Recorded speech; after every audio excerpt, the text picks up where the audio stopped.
I loved Aquaman. Aquaman was awesome. Momoa is a megastar.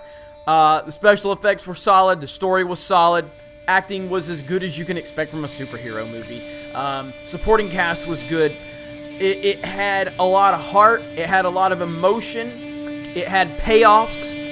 I had a lot of fun with the movie. I thought it was great. This was a lot of fun. I had a blast with this movie. It's not perfect, but I mean, like, just do something with it. And he's like, yeah, cool, I want to make Lord of the Rings.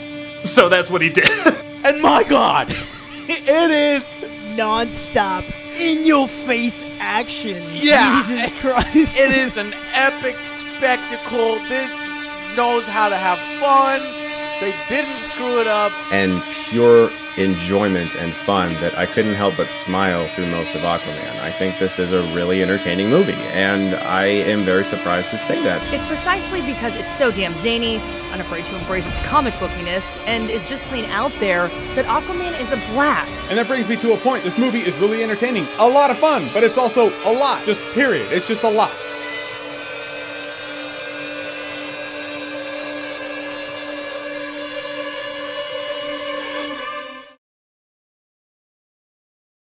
Have you ever loved or hated something and then saw that seemingly the entire rest of the world has the exact opposite opinion as you? And have you ever looked at those people and have the thought of, wow, you're all so fucking wrong? No! Well, fortunately for those of you that didn't waste your time and money and a fraction of your soul watching Aquaman, and unfortunately for me who had to suffer through this movie 3 times to bring you this video, that's exactly what I've been experiencing since watching this terrible pile of cinematic filth. To put this into perspective, this is very much akin to what I've seen from fans after first watching The Force Awakens. A terrible movie that people really liked because none of them actually thought about any of it. If you're wondering about that, go watch Mahler's videos about The Force Awakens. If you have nothing to do with your entire day, well, there you go. Aquaman is an ugly, badly written, inconsistent, logically retarded, incoherent mess from start to finish. But because it appears to be better than shit like Justice League and BVS, why did you say that name? Fans of the DCEU and even people outside of that sphere have actually tricked themselves into thinking that this garbage is unironically good. And before I have every idiot fan of the DCEU instantly accuse me of being a Marvel fanboy, since that's apparently the only criticism they're capable of levying against the opposition to their opinions, allow me to draw your attention to all the Marvel videos I've made. Thor Ragnarok is kind of bad. Why I don't like Marvel movies. Black Panther, the most overrated Marvel movie ever. And finally, so Infinity War was actually awesome. So out of 4 Marvel-related videos I've made, only 1 was positive, and I dedicated a good chunk of that video to talking about shit I didn't like. I made a video about why I generally don't like Marvel films, so you don't get to use the "Durr, you're a Marvel fanboy" excuse. Of all the clips I showed at the beginning, I have watched all of those videos in desperate search for a single argument as to why this movie isn't as awful as I think it is. Not a single one of them was convincing. In the case of Geeks and Gamers, it's actually kind of depressing because he couldn't put forth one single cogent argument. He also thinks the DCEU hasn't looked better when the best fucking movie they made was like a 5 out of 10 at best, and the rest are so fucking awful it's actually kind of impressive. Then he put up another video, which in fairness is made by somebody else, but given that it's on his channel, I think it's safe to say he endorses, or at the very least agrees to some extent with this sentiment. The video is a bit rambly, but the general idea is this. The critics gave the movie low ratings, the audience gave it high ratings, the movie made a lot of money, so the critics can go fuck themselves. While I'm generally inclined to agree with the whole critics can go fuck themselves part just on principle because most critics don't know what the fuck they're saying, this is a monstrously bad argument. Yeah, the movie made money, so did The Last Jedi, and we all know how bad of a fucking movie that was. We also know that audiences, while generally having better opinions on films than your pseudo-intellectual film critics do, are not immune to being idiots themselves. Though it may sound like it, I'm not necessarily hating on Geeks and Gamers. I don't have anything against him personally, I'm just more saddened by the fact that he has such solid takes on Star Wars. Takes that I agree with at least 80% of the time. Yet with Aquaman, he seems to have a total blind spot, as if his standard for quality writing only only applies to one thing rather than all things. And in further fairness, this is not just a geeks and gamers thing. Everyone that gave this movie a positive review has pretty bad arguments for it. And that's assuming that they have arguments at all, which most of them don't. Now, Aquaman is probably on par with Wonder Woman in the not so terrible I want to kill myself section of the DCEU. It's pretty hard to compare to Justice League and BVS. And no, the Snyder Cut wouldn't have been better. Search your feelings,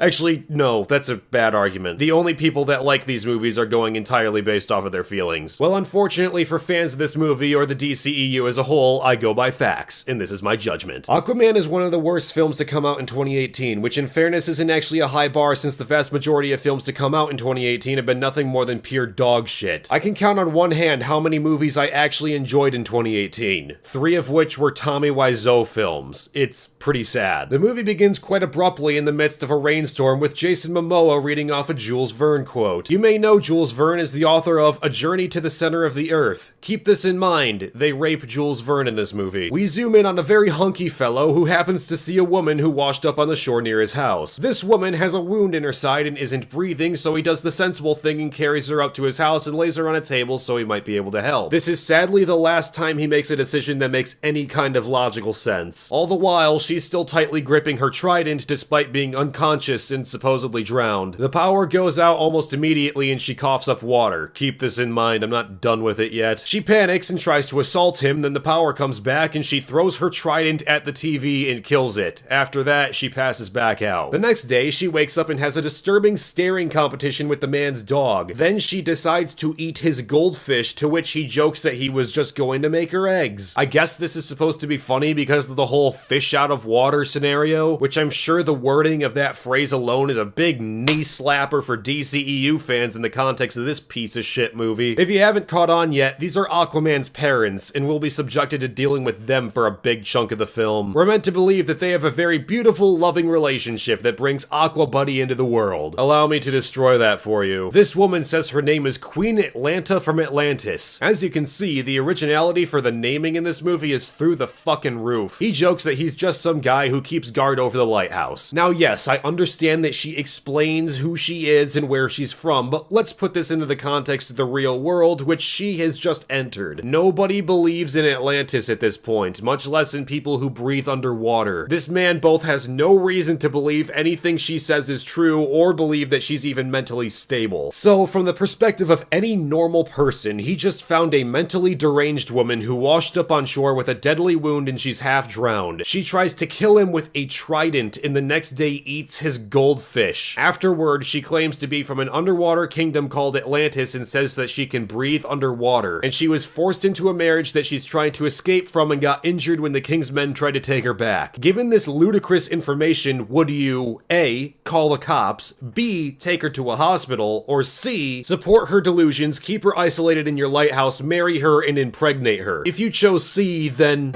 Stop it.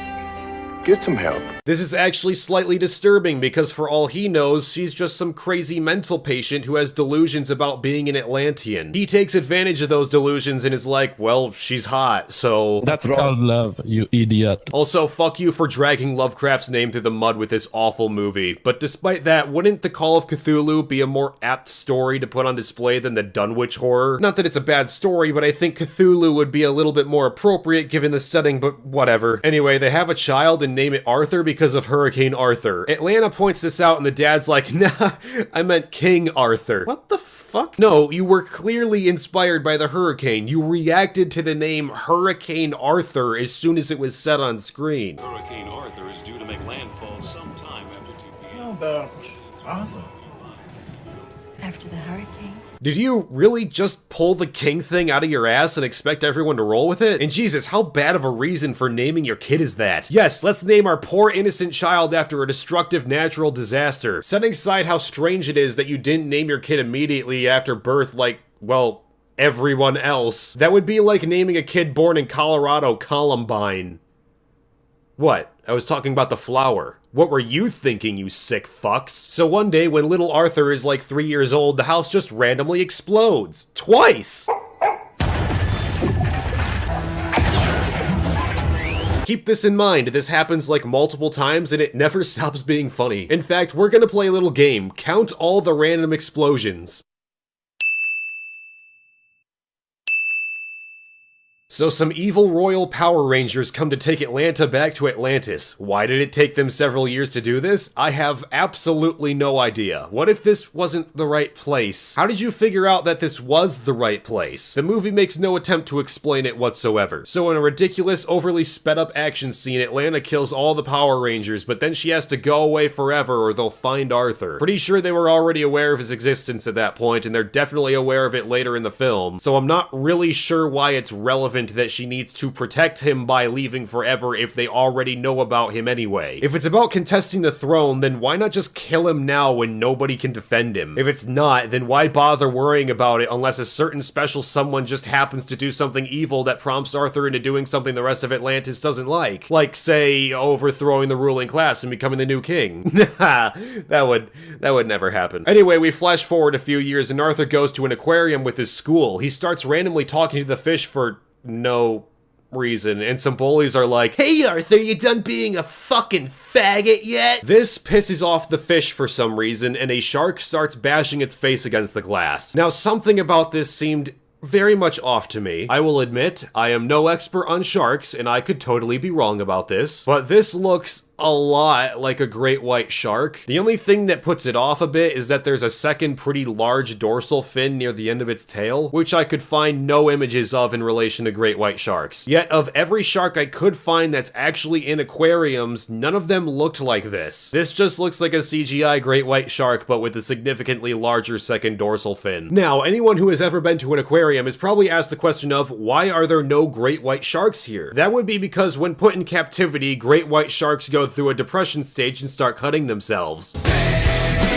It takes all of 5 seconds to Google, why are great white sharks not in aquariums, and then you find out, oh, they always die of depression when they're in there. Yet right here we have a very great white shark looking shark bashing its face against the glass to stop the bullies. Did they honestly do so little research that they couldn't be fucked to figure out that they can't survive in aquariums? Or did they put a larger second dorsal fin on it to avoid criticism in that regard? If that's the case, then why didn't they just get a different shark to do this? There are sharks in aquariums, just not great white. Or hell, all the fish swarm around him anyway, so why not just do that since it would have virtually the exact same effect without the totally unnecessary destruction? Again, I am totally willing to admit that I am probably wrong on this, but am I alone in thinking that this just looks like a great white shark but with a larger second dorsal fin? Well, it's pretty much just to have this total knockoff of the moment from Harry Potter when he talks to the snake and accidentally makes his fat retarded cousin fall through the glass.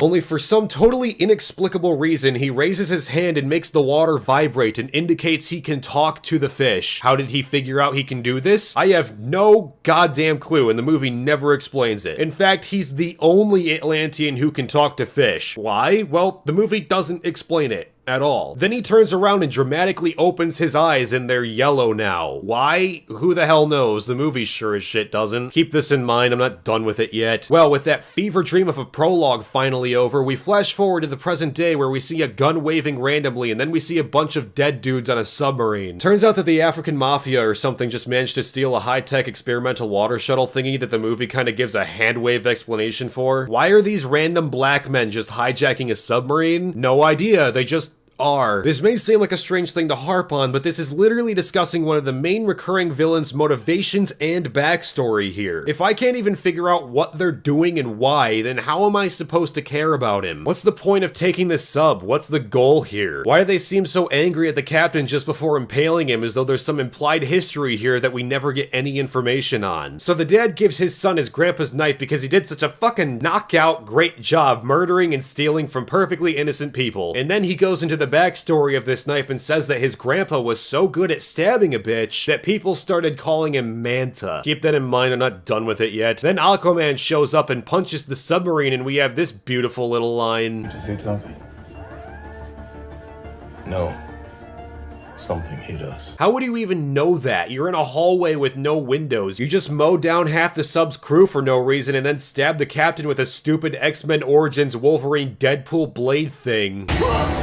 How would you know if something hit you or if you hit something? You can't see anything. And before you try and use this as an excuse, because you can't, the guy monitoring the cameras doesn't get back to them until after he says that line. It's just one of those nonsensical quotes meant to sound ominous or exciting, even if it makes no logical sense. So Aquaman throws the sub to the surface and breaks in and starts beating everyone up. After having some weird porno-quality entrance, he frees the Russian crew that knows who he is for some reason and helps them escape the sub. Not sure why they do that given that the sub is still in one piece and otherwise perfectly operational. I guess Aquaman was just expecting the sub to sink with his see into the future powers. Aquaman fights the bad black man and his dad in the torpedo bay of all places and takes a grenade launcher to the face. This doesn't kill him, neither did the bullets from the rest of the pirates before, which kinda begs the question of why he bothered blocking them if they have no effect on him in the first place. Shut up, Wolf, I'm having fun, it doesn't matter if none of it makes sense. Well, sorry, but I live in a world that abides by simple logic in this movie and the people who like it do not. How do I know this? What authority do I have to make this claim? Simple. Who the hell brings a grenade launcher on a submarine? Sure, it's an attachment to his rifle like this is Call of Duty. Bringing it is one thing, using it is another. So let me amend my question. Who the hell fires a grenade launcher on a submarine? And on top of that, in the fucking torpedo bay? Need I even explain why this is the worst idea anyone has ever had? Anyway, Aquaman beats up everyone and impales the dad, and he makes this hilarious scream. Then Aquaman looks around and he's like, "You're a black guy. And you're a black guy. You guys must be father and son." Oh, that's such deep thinking, Aquaman. I'm sure you're very proud of yourself for figuring that one out. So he unimpales him and starts climbing back up, and the dad's like, "I hate you, Aquaman." And he shoots the grenade launcher at the wall, and it starts to flood, and the blast knocks one of the torpedoes on him, and he screams again.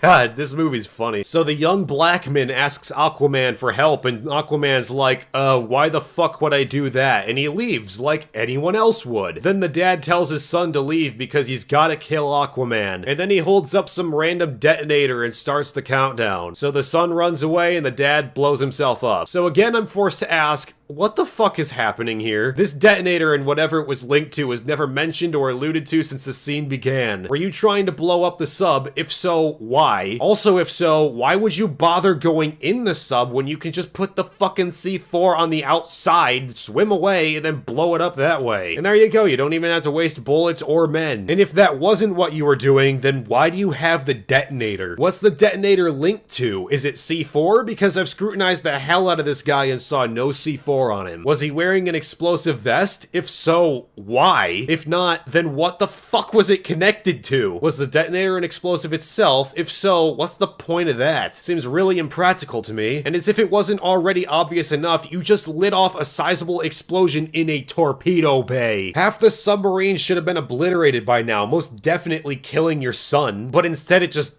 doesn't. It actually makes sense if you interpret this as the director doesn't understand how explosions work. The rest of the movie certainly makes that clear.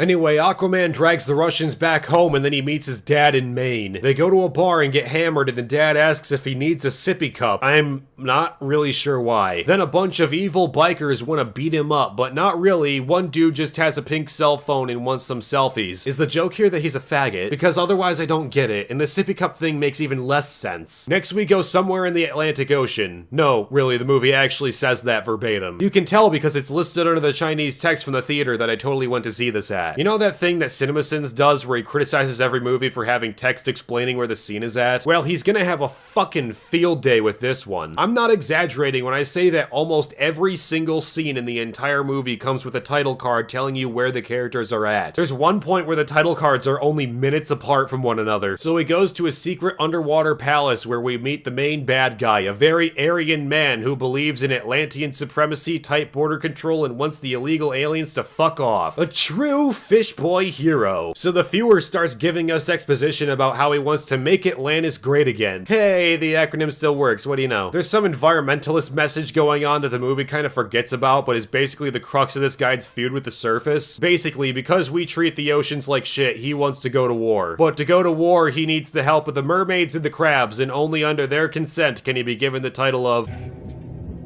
Ocean Master. Must I even present an argument for why the title Ocean Master is like the gayest goddamn thing I've ever heard? So this movie shows that there's like 5 kingdoms, right? There's the Atlantis Kingdom, there's the other Atlantis Kingdom, there's the Crab Kingdom, there's the Mermaid Kingdom, and there's the Reef Kingdom. But apparently there's 7 kingdoms, but that's never brought up once in the entire movie. Maybe there's some throwaway line saying something about the 7 kingdoms, but otherwise the other 2 kingdoms just aren't even fucking mentioned. And I don't know what the difference is between the first 2 Atlantean kingdoms since they look exactly the same. The only difference is that one has sharks with laser guns and the other has seahorses. And one of them shouldn't even fucking constitute as a kingdom because there's no fucking hierarchical rule there. At least none that the movie shows. Keep that in mind, I'm not done with it yet. Suddenly, for no reason whatsoever, they're attacked by a submarine with our 3rd random explosion. His loyalty is to the... They pretty easily dispatch it and get pissed off that it happened. I, however, wasn't pissed, but extremely confused. Who are these people? Why did they feel the need to waste resources attacking some random Atlanteans? Wouldn't that imply that they know who the Atlanteans are? If that's the case, then who are they and how do they know about this? What government sanctioned this attack? Can you imagine what that conversation must have been like on the bridge? Yes, Mr. President, we have people swimming around on giant seahorses and sharks with guns on them. Can we kill them all? What? This prompts the viewer to attack the surface with a worldwide tsunami. But first, remember the Black Pirate? Well, he's kind of just sitting around in the middle of the ocean doing fuck all when the Power Rangers find him and give him some payment. So, wait, the submission was for the Atlanteans? Why though? The Russians were happy to see Aquaman. Wouldn't they have a vested interest in not attacking Aquaman's people? If they were actually trying to attack the Atlanteans being the reason why the Atlanteans attack in the first place, why were they doing that and why would Aquaman give enough of a shit to help them? If not, then what the fuck did the Atlanteans want with the sub? Just to blow it up? And if that's the case, then why even hire these stupid incompetent pirates when the viewer just destroyed a sub single-handedly with no effort at all with a fucking fork? This movie doesn't make any sense. So yeah, the viewer unleashes a worldwide tsunami. That's not an exaggeration. The movie specifically says all coasts around the planet were affected by this. Before that though, Aquaman is leading his drunk dad to the truck and suddenly a red-haired woman appears and it is... Jacqueline Glenn? Well, at the very least, there's some eye candy in this movie. So Jacqueline Glenn knew all about Aquaman and knew exactly where to find him. How? No idea. Even if she knew that he was in Maine, wouldn't she have shown up at the lighthouse instead of the bar? How did she know he was specifically right here? Anyway, she tells Aquaman that the viewer wants to destroy the world and only he can stop it. She even says that he defeated Steppenwolf. Remember him from Justice League? You know, that hideous CGI monstrosity that looked eerily similar to the main villain in Warframe? Frankly, I don't remember Aquaman doing much of anything in that movie, so not sure why he's the one getting the credit for it. But thanks for viscerally reminding me of that train wreck of a film. He doesn't need you. Tell me. Do you bleed?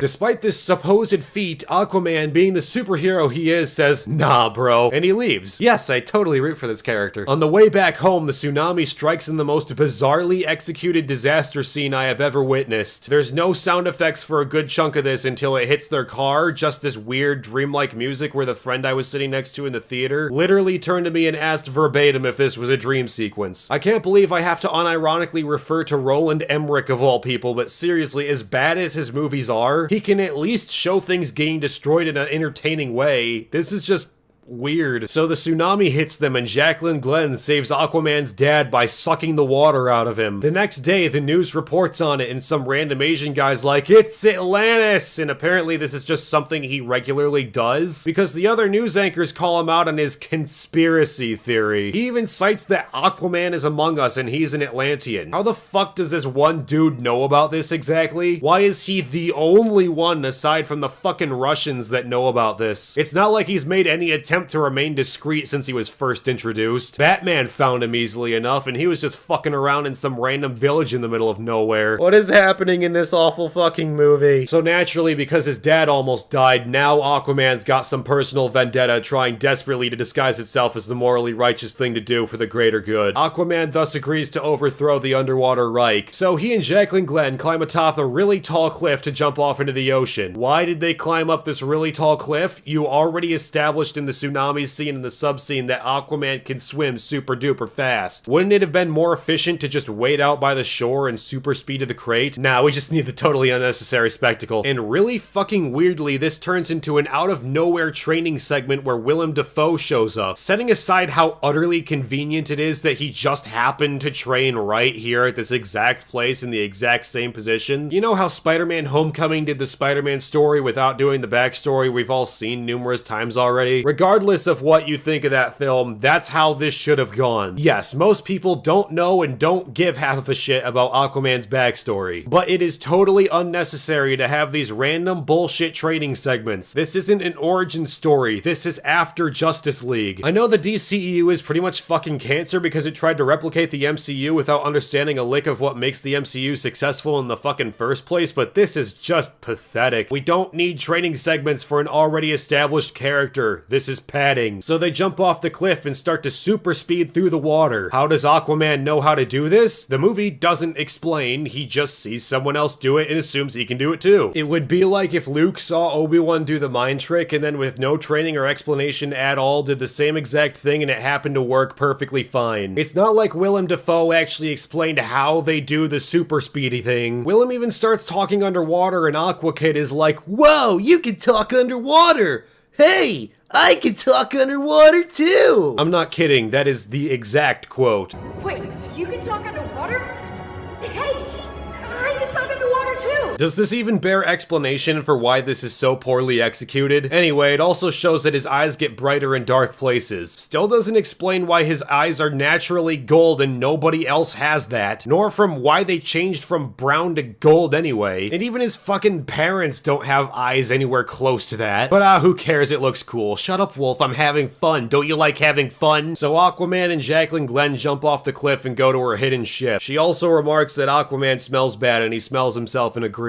Not sure how smelling yourself works underwater, but whatever, they can talk to each other underwater and that makes even less sense. So at this point I'm just starting to question why I'm even wasting my time talking about this shitty fucking movie. They soar off in the direction of Atlantis and in the distance there's a lightning storm? Why? How is there lightning underwater? Are we going by SpongeBob logic? So they go to Atlantis and there's a bridge. I just assumed it was there to create some semblance of order going in and out of the city. Of all the things they could explain that make no sense, this is apparently the thing that they thought we were all wondering about. This was the least of my fucking problems. So Jacqueline Glenn points out that there's giant cannons on top of the Great Wall of Atlantis, so getting in and out is impossible because the place is totally impenetrable. And yes, she does say the word impenetrable. Keep that in mind, I'm not done with it yet. So they go to a ship in the old city to be reunited with Willem Dafoe. Apparently they found this cylinder thingy that leads to the lost trident of the King Atlan of Atlantis. Were the writers just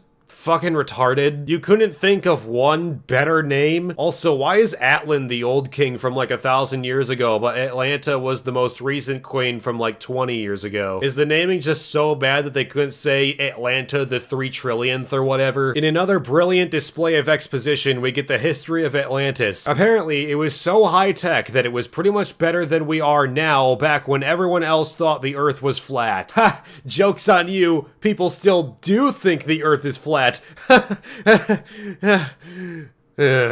Anyway, Atlan wanted a super cool fork, so he made it in the Sahara. Keep that in mind, I'm not done with it yet. They tried experimenting on it for some unexplained reason, and it super nukes the city and everyone dies, but not everyone, because for some unexplained reason, it gave them the ability to breathe underwater, advance their technology significantly, turn some into humans, some into mermaids, some into crabs, and some into necromorphs. Only the true king can get the super trident, despite no king since him ever actually having managed to get it, which naturally means that Aquaman has to get it because that's the driving force of the plot at this point. Keep that in mind, I'm not done with it yet. So anyway, the Power Rangers attack because they know that they're there somehow. I don't get it. I assume they know he was here because he went through the customs and border control with Jacqueline. But in that case, if they were going to take him anyway, then why didn't they just stop him at the border? Yeah, she had fucking security clearance, whatever, but she still managed to get through and they still go after him. So wouldn't it be a little bit more important to just stop them at the border despite her security clearance, rather than to potentially let him fuck things up anyway? That's not even to mention how they knew that he specifically was in there. What, they have some fucking DNA scanner that goes goes through the ships. And if they knew that she was with him, then why didn't they start the search for her? Or at the very least arrest her after this scene rather than just keeping her here with the king when for all they knew she could be a legitimate threat to his safety? Wouldn't this be like conspiring with the enemy? You know, treason. So why is she just let off the hook for this? Anyway, Aquaman gets his ass kicked and he's taken to the viewer, who decides to spout some exposition for a while. Now get this, Aquaman's ankles, wrists, and neck are bound in chains, but instead of doing the halfway sensible thing like, I don't know, attaching the chains to the fucking floor, they're instead held by 5 random guys. Why would they ever think this is effective? It's not really. He like almost immediately reaches the king because they can't hold him. This is so fucking stupid, I can't even. So the viewer wants to go to war with the surface world. Well, I guess he never got the memo from the greatest president ever,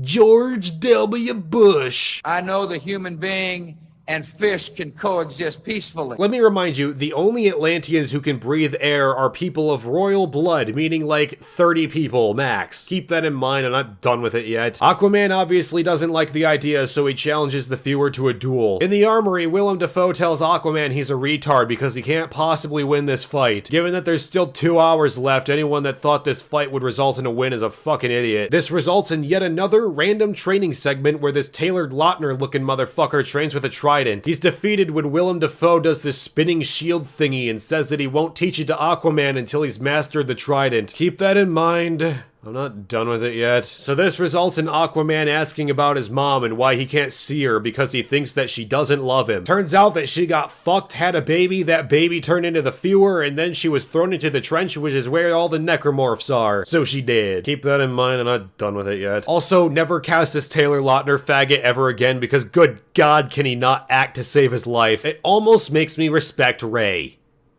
Almost. So Willem Dafoe leads Aquaman to the Ring of Fire for the battle. Wait a minute. The Ring of Fire from Nemo?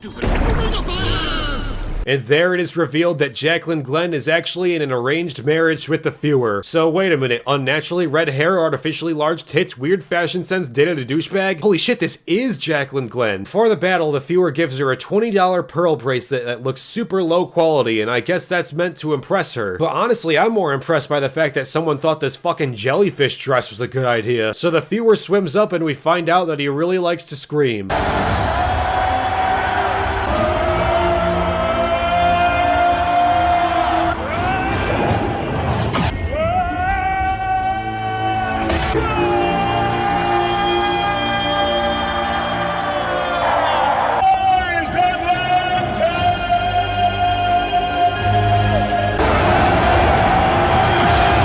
Can you spell overacting? Also, what's with these fucking parody level stat screens? Now, I know I've seen this drumming squid thing done before, but I can't remember if it was from Shark Tales or The Little Mermaid. And I can't honestly be fucked to watch either of those films to find out. Someone please tell me this hilariously stupid thing was done somewhere else and I'm not crazy. Anyway, so they fight and it goes pretty much as expected. It's a nice CGI spectacle that I'm pretty sure would look very impressive for a video game cutscene. But you can very clearly tell that all of this is fake, and fake fights really just take me out of it. Yes, I understand you can't physically do all of this, but couldn't you have at least put them in a green screen room and had actual fighting with a CGI backdrop? I don't even mind if you use some CGI for the bodies, but not all of it. You can even put cables on to twist them and throw them around and shit. It's not like similar shit hasn't been done before. Hell, if you're actually creative, you can make green screen sets that move around to simulate underwater movement, which you can later add into post with the necessary CGI. But having a really fake fight where you can't even think of a way to have 2 real characters do real shit is just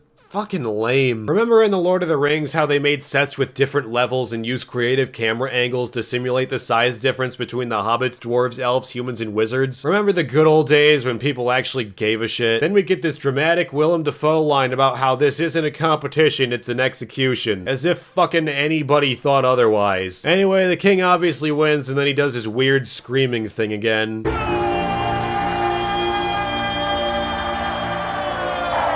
And then he gets sucked up in this whirlpool that takes all the water away. And then he starts coughing up water as though he was choking on it. Atlanta did this same thing too, and it makes no fucking sense. You're both of royal blood, meaning you can seamlessly breathe water and air, so why are you coughing up water, you cunts? So Jacqueline Glenn decided that she wanted to be a rebel girl and flies Aquaman away. They're chased through the city and the pursuers destroy a bunch of shit, which is just par for the course with the DCEU at this point. Also, can we stop with this strange obsession with just copying the Mass Effect soundtrack? It doesn't work in most of the shit people try forcing it in. Stop it. Also, how did the viewer get in a ship and find them so fast? They had like a really fucking big head start. So the giant mega cannons that are supposed to keep people from illegally getting into the city turn on the city and start firing on the ship. Most of these blasts miss, implying that the mega cannons probably killed a bunch of people in the effort, despite this supposedly impenetrable line of defense, which the movie itself deliberately describes as impenetrable. They very easily penetrate it on their first try because they're too small and too fast. Oh god, we're using Last Jedi logic again, aren't we? So they get hit like once and start spiraling toward the lava, but honestly, I don't see why this is supposed to even hurt them. Aquaman took bullets and a grenade launcher to the face and only comes away with a tiny bruise. How is molten rock the thing that hurts them? The movie tries to say that the Atlantean steel is the real game changer, but why are they so afraid of lava? Is it based on the principle of let's not touch that, or are the rules even more fucked than I imagined? I'm guessing it's the second, since the movie isn't smart enough to explain otherwise. So Aquaman and Jacqueline Glenn bail, and Aquaman talks to a whale and then they're swallowed by it. Jacqueline asks how he did that, once more implying that nobody else has this power. The only difference is that Aquaman is a half-breed, so is the human part of him able to talk to fish? And if not, what does allow him to do this? Wouldn't his brother, who's pure royal blood, have that power over Aquaman? What fucking property of this biracial relationship led to him getting the superpower to talk to fish? Then Aquaman makes a Pinocchio joke, which Jacqueline Glenn obviously doesn't understand. Keep that in mind, I'm not done with it yet. So the whale takes them to the Sahara Desert, all the while the viewer looks at their destroyed ship sinking to the lava and believes they're dead. Keep that in mind, I'm not fucking done with it yet. So at the beach, Aquaman and Jacqueline Glenn walk out of the ocean in slow-mo to an airport that's for some fucking reason just sitting there. Why the fuck is there an airport next to the ocean? Yes, I know, there are airports in the Sahara next to the ocean. The problem is there are roads and civilization next to them. There is nothing fucking here. Why is there just some random airport in the middle of butt-fuck nowhere exactly where they get out of the ocean? Why do the people at the airport not question their weird clothes or why they came from the fucking goddamn ocean? Why do they just accept pirate treasure as payment? Where did they get these nice new clothes and what happened to their old ones? Why does this guy have an Australian accent? What the fuck is he doing here? Why are you playing this awful remix of Africa by Toto played by fucking Pitbull?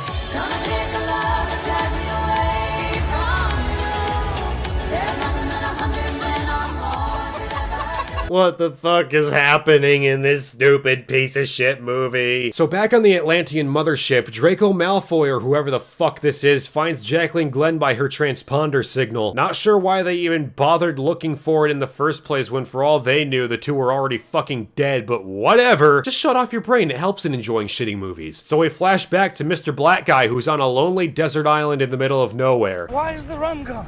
Remember him from the beginning of the movie? Well, now halfway through he's become conveniently relevant again. It's actually really easy to forget he's even in this movie until he just randomly shows back up. So because the viewer's on assassination vacation, he can't just waste his precious time trying to come and hunt down Aquaman himself. You know, the same random black guy who got his ass smashed in when we last saw him fight Aquaman. Well, apparently the viewer believes in second chances, so he gives the black man a bunch of Atlantean tech and a squad of Power Rangers to track down and kill Aquaman. He gets this super water gun that kills mountains, and then he turns around and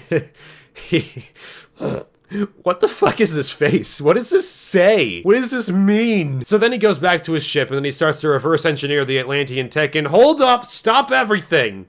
What the fuck is happening? The movie established in the bar scene that the pirates stole the advanced sub. It's not like they built it or anything, they just did what pirates do best, which is stealing shit that doesn't belong to them. So at what point was it ever established that he could reverse engineer this shit to make a bug helmet that shoots lasers from its eyes? Whatever. We're just having so much fucking fun, aren't we? So Fewer and the gang go to the Mermaid City, which for some reason looks way more impressive than fucking Atlantis does. I don't know if it's just because of the fact that we actually get a wide view of it, whereas with Atlantis we don't, but it's kind of strange to be honest. So the Fewer goes to the Mermaid King and he's like, okay, so basically we need you to help us kill everybody. And the Mermaid King's like, nah nigga, I just want to flip a flap around with my homies. And the Fewer's like, okay, you will die now, faggot. And then they just fucking kill all the mermaids except for the queen and her son. For the duration of the film, the mermaid people will not question this or try to retaliate despite having a formidable army of their own and another faction in the form of the crab people who could just as easily come and help. The crab people are opposed to the Fewer anyway. Wouldn't they be more inclined to help out the mermaids if they came to them saying, hey, the Atlantean king just committed fucking regicide and assert power from the throne. Can you like help us kill them? But no, the mermaids are now perfectly fine with this, put up no opposition or even pretend throughout the rest of the movie like they take issue with this incredibly serious thing, and now join the Atlanteans to try and kill or convert all the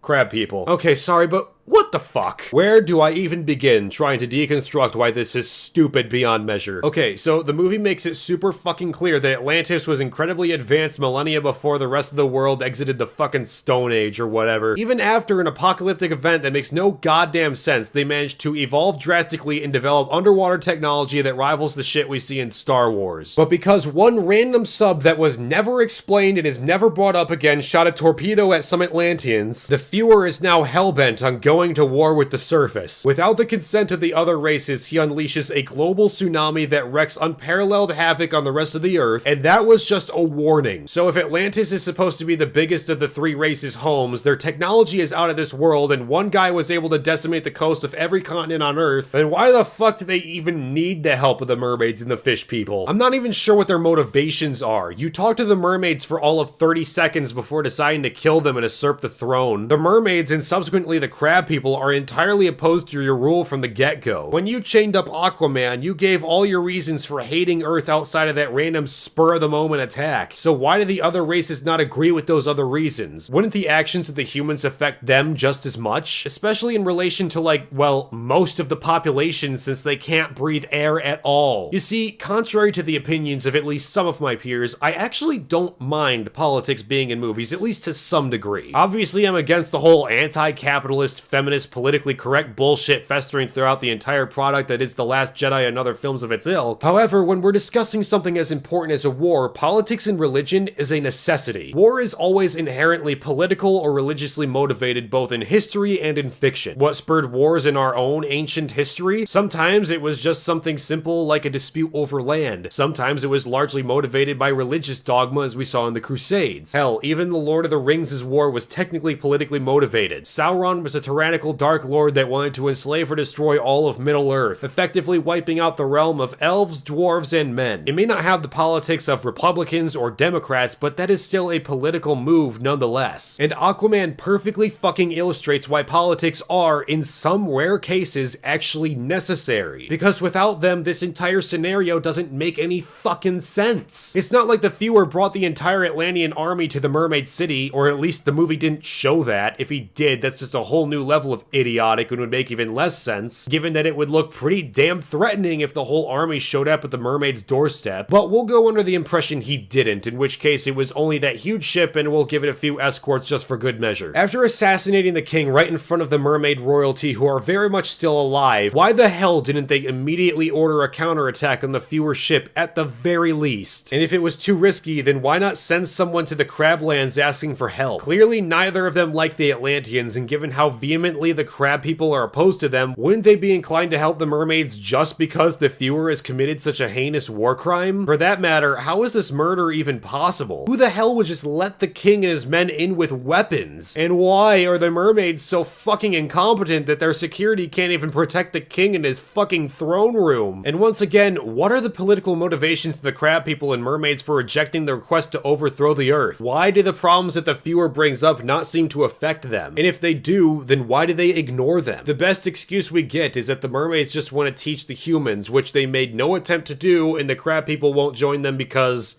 why? The movie just says they'll never join them and leaves it at that. I guess that's the most depth we'll get out of the crabs. But tell me, is it really worth risking open rebellion amongst both the mermaids and the crab people just so you can take revenge on the surface? In this movie, you obliterate one another's forces because you want to go to war with somebody else. What's the fucking use of killing each other if you want to go to war with the surface? Can you just make some fucking stupid 2012 level mega tsunamis or something? Wouldn't that be more effective than killing each other to decide if you'll all go to war with the surface? And what's the fucking end game here? Once you attack, then what? Hope the surface doesn't launch a full-scale counterattack on you? You're just gonna reveal your location. You realize we have nukes, right? I mean, you had a fucking hologram of the Deepwater Horizon exploding, so you should probably know that we blow shit up a lot. In the real world, there are people fucking itching to use nukes, and the world of Aquaman is significantly less intelligent than our real world. So launching nukes would probably be like an instinctual response at that point. And as if all of this wasn't enough, can I ask one simple question? What fucking use would the mermaids and crab people be? You've already established that only the royal bloodline can go up on the surface. Sure, the Atlanteans have that fucking stupid Power Ranger armor, but what about the fucking mermaids? What are they gonna wear? You gonna build them some fucking robot legs just for this special occasion? And for that matter, what about the crab people? What the fuck are they gonna wear? How are you planning on getting their crazy monster thing to attack on land if it can't fucking breathe? But Wolf, you just need to read the comics. It's not a plot hole if it's in the comics. No. Full stop. I know this will draw the ire from many DC fanboys, but I genuinely do not respect you as a person if you make this argument. I think you are actually legitimately mentally retarded if you think this is a valid point. I should not have to read external material to understand the basic fundamentals of the world in a 2.5-hour movie. This was a bullshit point in regards to the Halo games, it was a bullshit point in regards to the new Star Wars films, and it's still a bullshit point now. If your movie is not capable of explaining these concepts that utterly break the world that you are setting up, then your movie fucking sucks. And no, I'm not accepting that idiotic Patrick Willems approach to this issue, claiming that all movies would be like 50 hours long to explain this. The Lord of the Rings has an absolute quantum assload of shit jam-packed into numerous gigantic novels that I haven't even had the chance to finish yet. And even after I do, it would take years of numerous rereads to fully understand it all. Despite that, the movie adaptations, of which altogether in their extended edition formats, which are the only formats you should ever watch, are well over 3 hours long each, with the exception of Return of the King, which is a little over 4 hours. And I can say in good faith that you do not have to read any of the books to understand the films, and many of the supposed plot holes that idiot pseudo-intellectuals like Patrick like to point out are slapping you in the face repeatedly in those movies. No, the Eagles are not a plot hole, not in the context of the books, nor in the context of the films. I genuinely think the people who think this is a hole didn't actually watch the movies, or at least didn't actually pay attention to them. The Nazgul and their fell beasts are an omnipresent threat throughout the course of the films that pseudo-critics seem to conveniently forget about all the time. They already got close enough to Frodo and Sam multiple times and escaped only because they were either hidden or the fell beasts missed and came under fire from the Gondorians in the city below. If they were riding the Eagles at the time, the fell beast could have easily killed several members of the Fellowship. If Frodo was thrown free or the ring itself fell off his neck, which has happened, then they would spend like an eternity searching for where it fell and never find it. The Nazgul would actually have a better chance of getting it back that way. The first movie clearly establishes that Saruman controls the skies because he can find them wherever they are and wherever they go, which is the reason why they can't get over the Pass of Caradaras. Saruman would always be able to find them, and thus the Nazgul would as well. But even if we ignore that and assume they can get to Mordor without encountering the Nazgul, the armies of Mordor and Isengard are shown throughout all 3 movies to have ranged weaponry. They could easily shoot down the Eagles and swarm them. No, they can't fly too high because literally every single shot of Mordor shows toxic volcanic plumes in the air that would kill both the Eagles and the Fellowship before ever reaching Mount Doom, meaning that they would have to fly lower and expose themselves to tens of thousands of orcs that would easily shoot them down and reclaim the ring. And no matter how strong the Fellowship is, they can't fight off this many orcs, which is the entire reason why they had to sneak in anyway. Also, the Wraiths are not a plot hole. The entire point of getting them to help is that they were murderers and traitors to Gondor, cursed to stay in the mountain and banished from death until the heir of Isildur commanded them to come to Gondor's aid. Coming to Gondor's aid, however, doesn't entail entail invading a foreign land. The Wraiths also have at least some control over themselves and have the ability to reject Aragorn's demands, but they don't want to be stuck in the fucking mountain forever, so they agree to come to Gondor's aid. The movie literally has Gimli mention that they should keep the ghosts around because they're good in a fight. Bad idea. Very handy in a tight spot, these lads.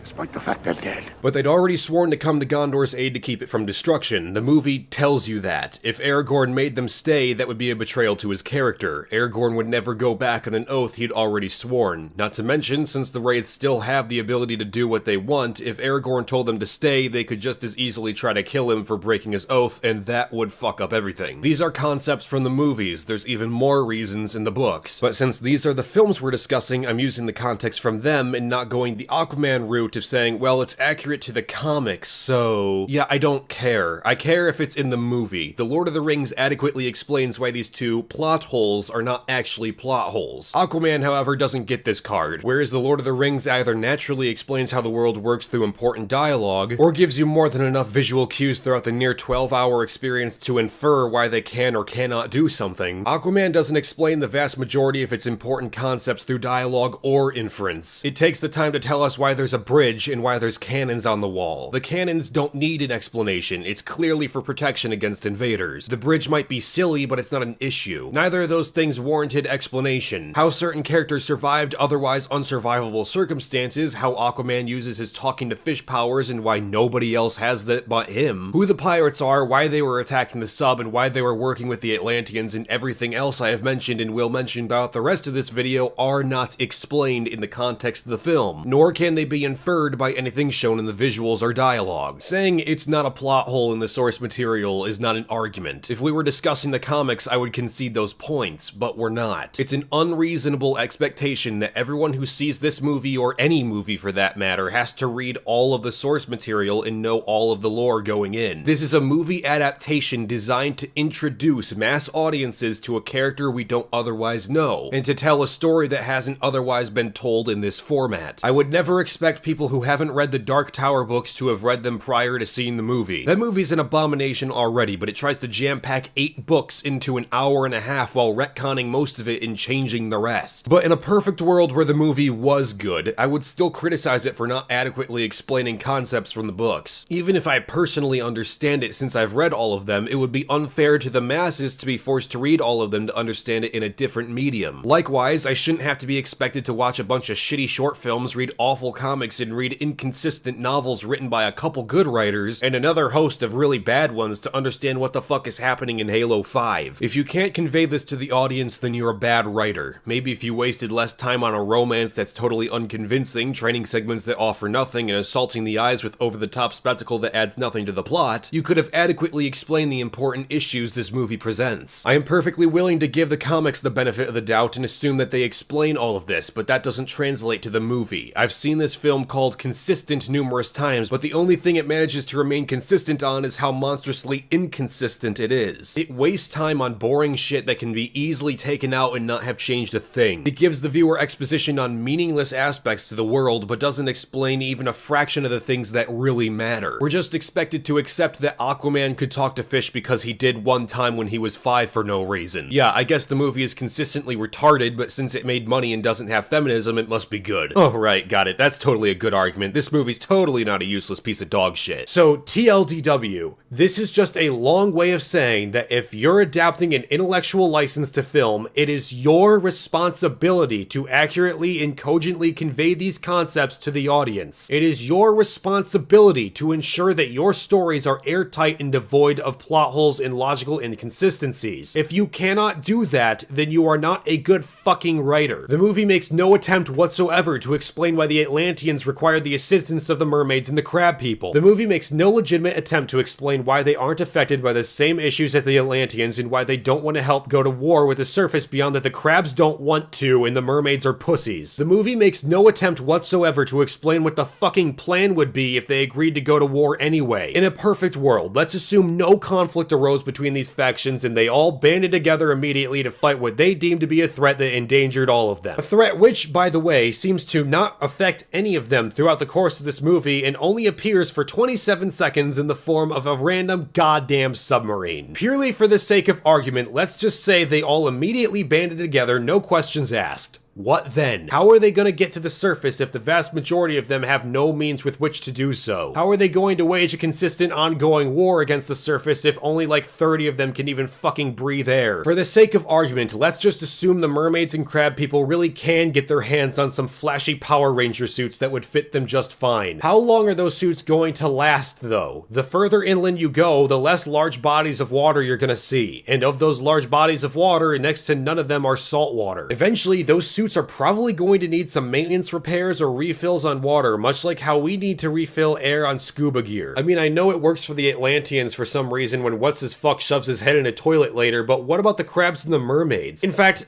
now that I think about it, why does the toilet bowl water work for what's-his-fuck later?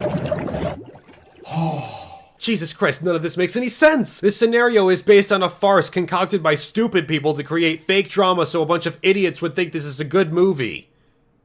Anyhow, so Jacqueline Glenn and Aquaman literally just jump out of an airplane and land harmlessly in the desert so we can cross out fall damage from the list of inconsistent things that can actually kill them. They start wandering around arguing with each other about how shitty the earth is, and Jacqueline Glenn just starts ranting about the environment. Now, throwing garbage into the ocean is a pretty fucking bad thing, don't get me wrong, but she mentions melting the polar ice caps as well. Yeah, that's bad for us, but wouldn't that be really good for her? She says it like it's a bad thing, and while it certainly is, in the context of Atlantis, that's pretty fucking good, actually. It just means there's way more territory for the Atlanteans. Why would you, of all people, have a problem with that? Like, yeah, I'm with you on the garbage thing. I'm even with you on the ice caps thing. The problem is that in your context, that second part is a net positive for you. You know, it's amazing to me how all the people who thought this movie was good and how all of the anti-SJWs claiming that this movie is so apolitical totally managed to miss this. I guess it just has something to do with the SJWs still being mad at Aquaman for all the wrong reasons, which we'll get into at the end of the video, don't worry. Anyway, so Aquaman doesn't like her GPS, so he throws it into the ground. Why? What were you planning on doing without it? Without the GPS, you don't have any idea where to go or how to get to the place you're going. He does this like they're on some beautiful nature hike and she's on Snapchat. Now, I can say from personal experience that, yeah, deleting all your apps and going for a hike in the mountains is a really fucking nice thing, but that's not the context here. If you are specifically looking for something, how are you going to find it if you throw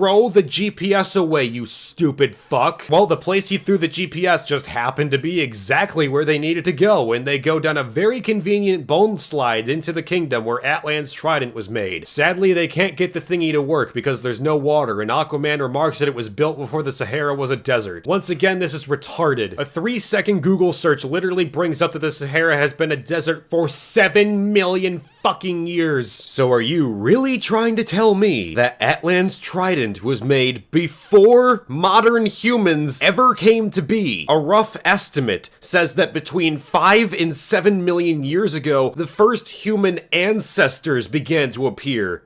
Ancestors, as in the common ancestor that we share with apes.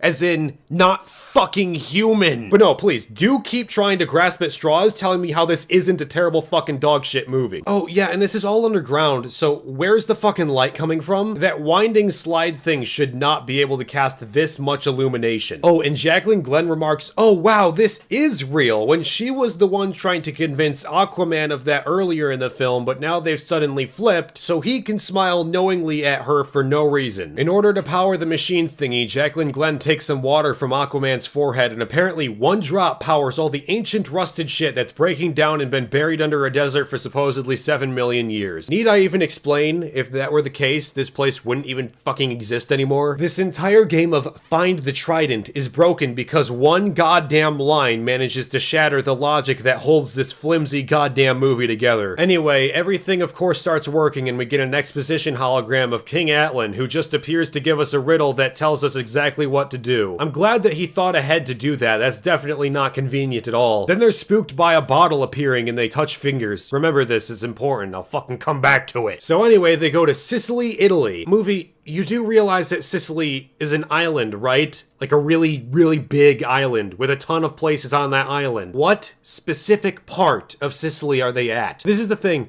These title cards range from being super specific to not specific at all. Maybe it's best to just not fucking include them. So now Jacqueline Glenn decides that she really likes the surface because a florist gave her free roses for some reason, which she starts eating. Yup, that fish out of water joke just never gets old, does it? You know, now that I think about it, how did they get to Sicily? Did they find another airport? Does the GPS lead them there too? They were in the middle of the Sahara the last time we saw them. How far did they have to walk to find this airport? Did they also happen to accept Atlantean treasure? Was it the same Australian guy? Did you really just pull a fucking Dark Knight Rises on us? Anyway, back to the plot. Jacqueline Glenn starts making seahorse thingies in the water because it makes a little girl smile. She's apparently the only one in this crowded town that notices this. The girl, for some totally inexplicable reason, then gives Jacqueline Glenn a copy of fucking Pinocchio, which she then starts reading to understand the joke that Aquaman made earlier. First off, why the hell did she give Jacqueline that specific book? Why was that specific book conveniently there in the first place? Was it really just played off for some shitty joke that wasn't even funny? And on top of that, they're in Italy. Was that book written in Italian? Because then we have to ask why Jacqueline Glenn knew how to read Italian. And if it wasn't, then why is there some English edition of Pinocchio and fucking Sicily? Did nobody think when they were making this movie? So they climb up this really tall cliff to this old ruin to read the riddle. Apparently Aquaman's dad, a lighthouse keeper in Maine, decided to keep him up to date on his Roman history for some reason, which is really convenient in helping him figure out this riddle. Then a random explosion appears. You know what? I think we need a whole web series dedicated to this shit. We can call it Tropes versus Explosions in Aquaman. And in comes Black Manta, and... Oh my god. Do I actually have to explain this? Do I really? Aside from how goofy as shit this looks, he would be staring at a black line in the middle of his helmet. This is such a retarded design for a suit. Does he have some screen that overlaps it inside? Is he also conveniently affluent in hologram technology? Is this Black Iron Man? No, because in the after credits scene it shows it cracked in half like an egg and there's just nothing there. So we had to be looking out these two giant bug eyes. This is so fucking ineffective. Why didn't you just keep the fucking water gun? I don't care if it's in the comics. The comics are fucking stupid if this is the case. So he shoots Aquaman, and I guess we can add lasers to the things that definitely do hurt him. So lava, laser beams, and Atlantean swords. And since his mom was supposedly eaten alive by the necromorphs, I guess we can add fangs to that. So necromorph fangs, lasers, lava, and Atlantean swords. Those are what kill Aquaman. But tsunamis, bullets, rocket launchers, and falls from thousands of feet in the air have no effect. Can somebody please explain to me how a movie can be this inept? So I'm gonna skip over most of this following scene because I will admit this fight and subsequent chase scene is actually pretty good. It's honestly better than it has any right to be in this terrible, awful, no good, very bad film. The camera work is pretty good, there's some practical effects that really drew me into the experience, the music was solid, and set design was on point. I don't have many issues with it aside from this lame grandma joke I've seen done like a billion times and it's never any funnier every time I see it. No, it's at the end when shit once again decides to not make any sense. So a bell is falling right where a little girl just happens to be standing. Rather than just tackling the girl out of the way, Aquaman rams his shoulder into the bell and it smashes into a building like fucking 2 feet away from this dude. Wouldn't shoving the girl out of the way have been more effective than almost killing somebody else? What if she was related to him? What if you like accidentally made her life far worse than it would have been if she just fucking died? So Black Manta stabs Aquaman in the shoulder. Twice.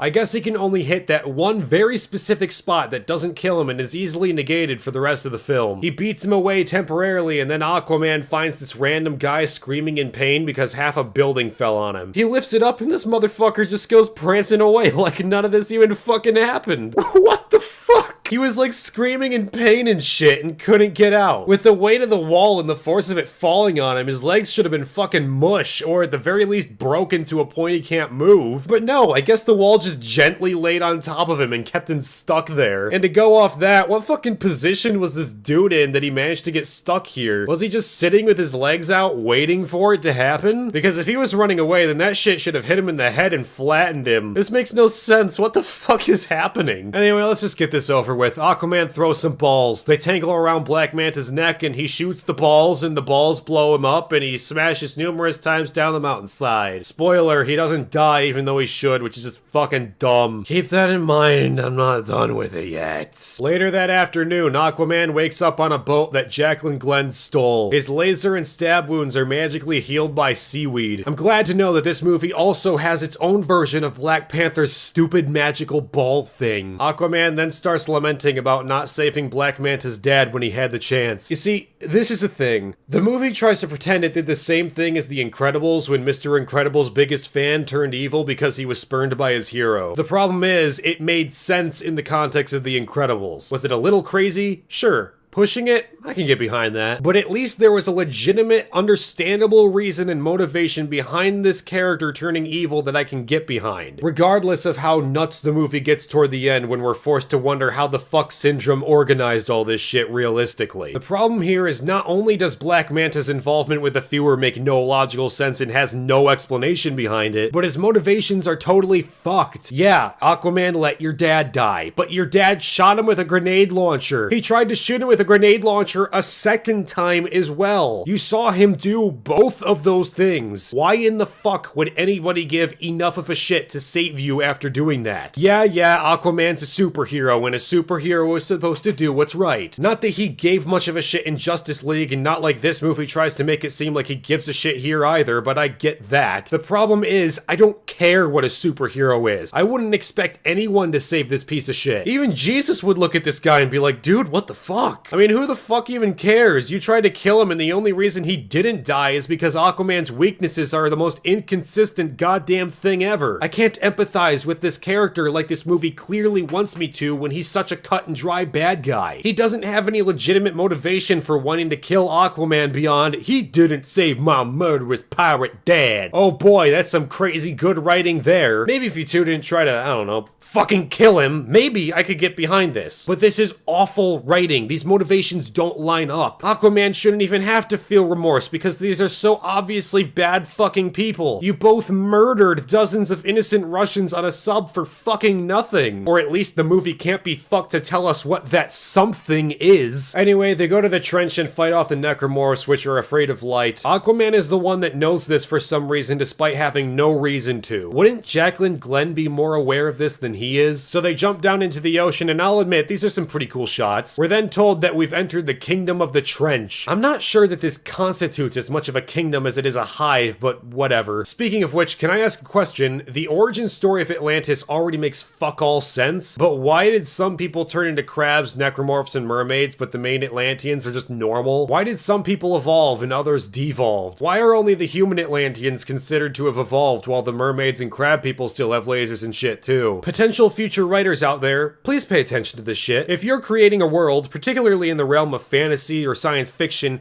please have it make fucking sense. The world building in this movie is fucked. The origin story of Atlantis doesn't make sense. The races don't make sense. The political motivations of the different factions don't make sense. Apparently there's 7 kingdoms, but we only know of 5. The technology only slightly makes sense. The superpowers of Aquaman compared to the others don't make sense. Seriously, fucking nothing in this movie makes sense. This is not how you do world building. This is like an autistic child's interpretation of world building. Anyway, so they go into this lightning storm thingy, which again, why is there lightning underwater? And it's a portal to the center of the Earth. I'm not kidding, it's literally labeled Earth's core. It's got all that wacky adventure shit from Jules Verne's A Journey to the Center of the Earth, even as the dinosaurs and everything. Thanks for dragging Jules Verne into this movie. I'm sure he'd appreciate watching you rape his story with a cactus. So anyway, Jacqueline Glenn is saved by a mysterious savior who is wearing a necromorph costume, and the mysterious savior is Aquaman's mom. They recognize each other immediately and run to do a hug.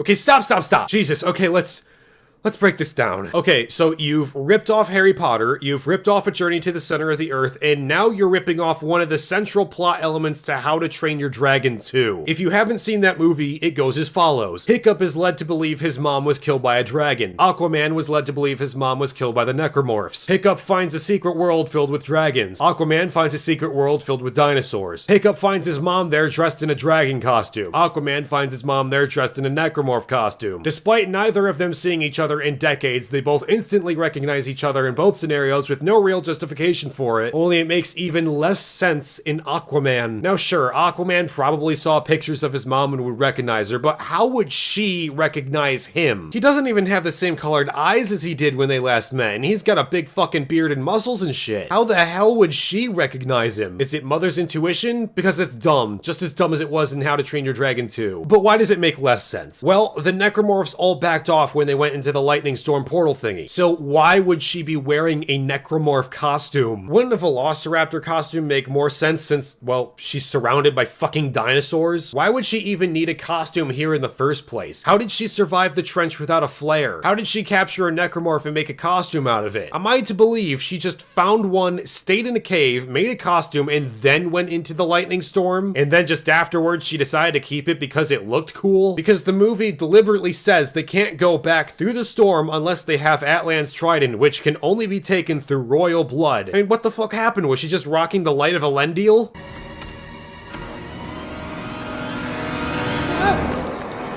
Pokemon go to the pole! This shit makes no fucking sense. And of all the movies to just blatantly rip off, I would say How to Train Your Dragon 2 is not one of them. Is it a bad movie? Not necessarily. I'd say it's an okay film, but heavily overrated. Maybe I'll make a video on that at some point when my rage for this one finally ebbs. Meanwhile, the viewer suspects a mole in his presence and he discovers that Willem Dafoe is actually a good guy. He says he knew all about how he trained Aquaman, which begs the question of why he's still alive. Why would you keep him alive if you know he's working with your enemy, you stupid shit? Why did this conversation not come up until right now? So Aquaman goes through the waterfall and into the abyss and he finds the Gravemind from Halo. It looks pretty much identical and even has a similar voice despite it being female.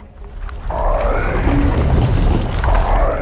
am a monument to all your sins. I have guarded the trident against false kings since the beginning, and for 1,000 years.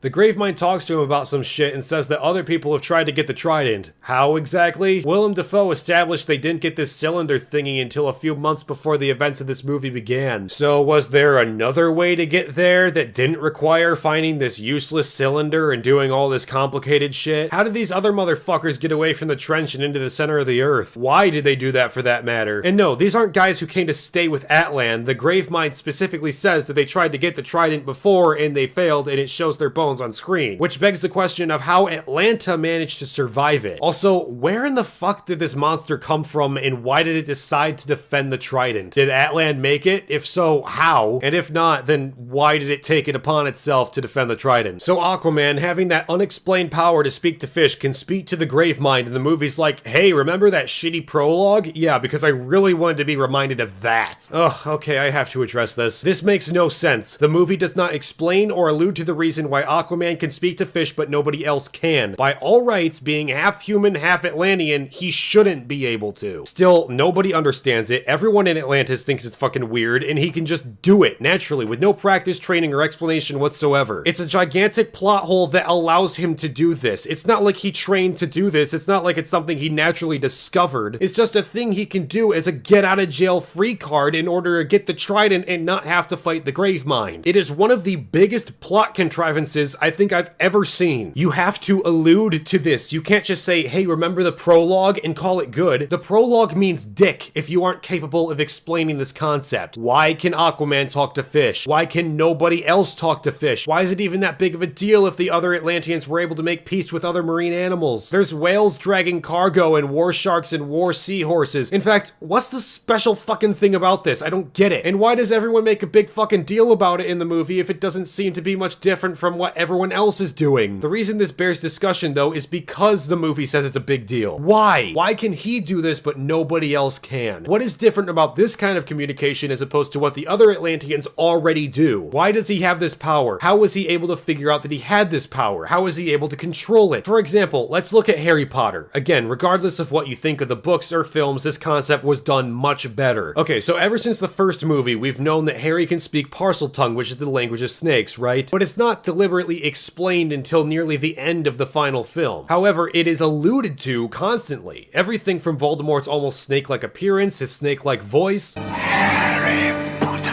The fact that he has an actual snake, the fact that Harry has a crazy bond with Voldemort because of when he was attacked, the fact that Voldemort was a Slytherin, and the fact that Voldemort has a giant fucking basilisk in his basement and can speak to it. All throughout Harry Potter's storyline, it is constantly alluded to that it's because of Voldemort that Harry can speak to snakes. While we aren't given the full explanation for it until the end where we find out Harry's a Horcrux, the movies still ensure that we know there's something to this. There is no such illusion with Aquaman. The only thing we get is that his mom was Atlantean. Okay, sure, but what does that change? She can't speak to fish as far as the movie lets us know. The other Atlanteans think it's weird as well, so they obviously can't do it. So why does Aquaman have it beyond he needs it to get the MacGuffin to stop the bad guy at the end of the movie? Because that's a fucking terrible reason. Again, I don't give a shit if this is in the comics. If it is, good for fucking them. But this is the film, and I'm reviewing the film in the context of the universe the DCEU has tried and miserably fucking failed to set up. If the movie is not capable of relaying this information to the viewer, then the film has failed. I will give the comics benefit of the doubt and assume that they do explain this. The movie, however, does not, and the movie deserves to be criticized for that. I would do the same thing for any other movie, any book, any TV show, any video game, any comic, anything. This is what having a consistent standard of quality means. You criticize this shit everywhere. You can't just ignore it because you like the source material or enjoy the superficiality of the effects. Oh boy, you have a lot of money. Good for fucking you, DC. When I watch a movie, I have the expectation of basic competence. This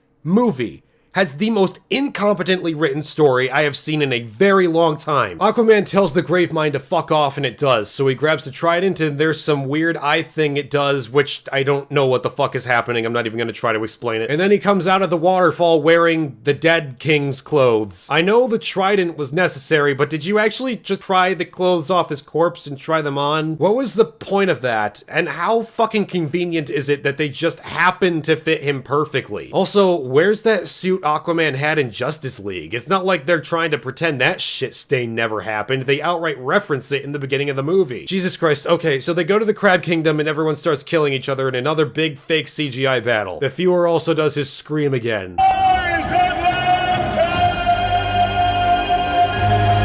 God, that's getting annoying. So the viewer, being the brilliant military technician he is, goes on the front lines, which is so logically retarded when there's lasers flying around and shit, and he finds the Crab King who looks exactly like all the other crabs. What? It's not my fault they all look alike. Oh, I guess I'm just racist. And the crab, no joke, says, "You can take my army, you soft-bellied slug, but you will never have my allegiance!" Did you catch that? Let me play it again. "You can take my army, you soft-bellied slug, but you will never have my allegiance!" Let me ask you, does that sound familiar to any of you? That they may take our lives, but they'll never take our freedom! So this movie rips off Harry Potter, How to Train Your Dragon 2, A Journey to the Center of the Earth, and now you've gone ahead and ripped off fucking Braveheart? Oh yeah, you changed a couple words and threw in an insult halfway through so you couldn't be sued for plagiarism. But fucking everybody knows that's exactly what you did, you unoriginal piece of shit fucking film. Before anything more can happen, the Earth erupts and the giant monster from Gears of War 2 comes out and it's being controlled by Aquaman. What is this monster? Where the fuck did it come from? It has tentacles, so is this the Gravemind? If so, does that mean that it was just chilling on its back and fucking with him while it tried to get Atlan's trident? Kind of the equivalent of like smacking someone with your toes? Because that's actually kind of funny thinking about it, but it also makes no sense. Because how the hell did it get off the island and through the lightning portal, through the trench, under the ground, and into this battle conveniently where you needed to go? Oh, shut up, Wolf. Enjoy the explosions. Anyway, Aquaman saves everyone by killing everyone. How's that one for subverting your expectations, you stupid shit? So we're gonna gloss over most of this stupid battle because it doesn't fucking matter. Though Aquaman and Jacqueline Glenn do share a kiss in the middle of this violent war where tens of thousands of people are dying in what I'm pretty sure is a knockoff of when Will and Elizabeth did it in the third Pirates of the Caribbean film. Setting aside, that is yet another movie that you really do not want to be ripping off. Would it just fucking kill you to be even somewhat original? What is this, 4 better movies you've ripped off now with the exception of At World's End? Because that one's actually a horrible fucking terrible movie. I will actually say, for as bad as Aquaman is, it is at least better than the third Pirates of the Caribbean film. So it's got that going for it. Also, good to know that touching fingers once was enough to kickstart this romance. In fairness, I'm really picky with romance in anything, mostly because romantic subplots seem to be written by people who have never been in a relationship before. So they're so far off from being convincing that it comes off as being downright annoying. I don't like sand. But seriously, what fucking chemistry was there between Aquaman and Jacqueline Glenn? She pretty much hated him for the first half of the movie until they made a couple jokes and touched fingers, and that was apparently enough for it, I guess. And now she's gonna be his queen, and that's just fucking wonderful. Glad we're wasting our time with this bullshit. Alright, let's just speed this shit up. They go to the surface to fight since Aquaman sucks underwater and everyone stops the war to watch. There's one cool shot. They fight for a while, and Aquaman starts doing the shield thingy that Willem Dafoe was never shown to have taught him. We weren't even shown specifically that he mastered the trident, which was the prerequisite for being taught this move in the fucking first place. And judging by Willem's expression, I'm assuming he never taught him how to do this. So like, how the fuck did you do this? And he shatters the Feuer's trident and he becomes king. Then Atlanta comes out of nowhere, and she apparently had the time to get herself a new dress, do her hair, and get herself a little tiara. Huh. Wonder when that happened. Then Jacqueline Glenn's voice becomes a megaphone out of nowhere. People of Atlantis, today began bloodshed. Let it end in joy. And the Feuer is taken away in a very Loki-esque fashion where I guess they'll rip off Thor the fucking Dark World next, since everybody loved that movie. And then Aquaman is declared king and everyone just accepts it without question. Then Aquaman's mom and dad are reunited in this hilarious slow-mo running scene, and then Aquaman says, but their love saved the world. That's called love, you idiot. Yeah, I'm still not convinced on that. In the after credits scene, the movie, which just can't for the fucking life of itself stay original for 1 second, rips off the Bourne identity where Black Manta, who's drifting unconscious on a wooden pallet, appeared from somewhere, drifts up to a fishing boat, the fishermen catch him and he's like, I'm gonna kill Aquaman. And then the movie finally fucking ends.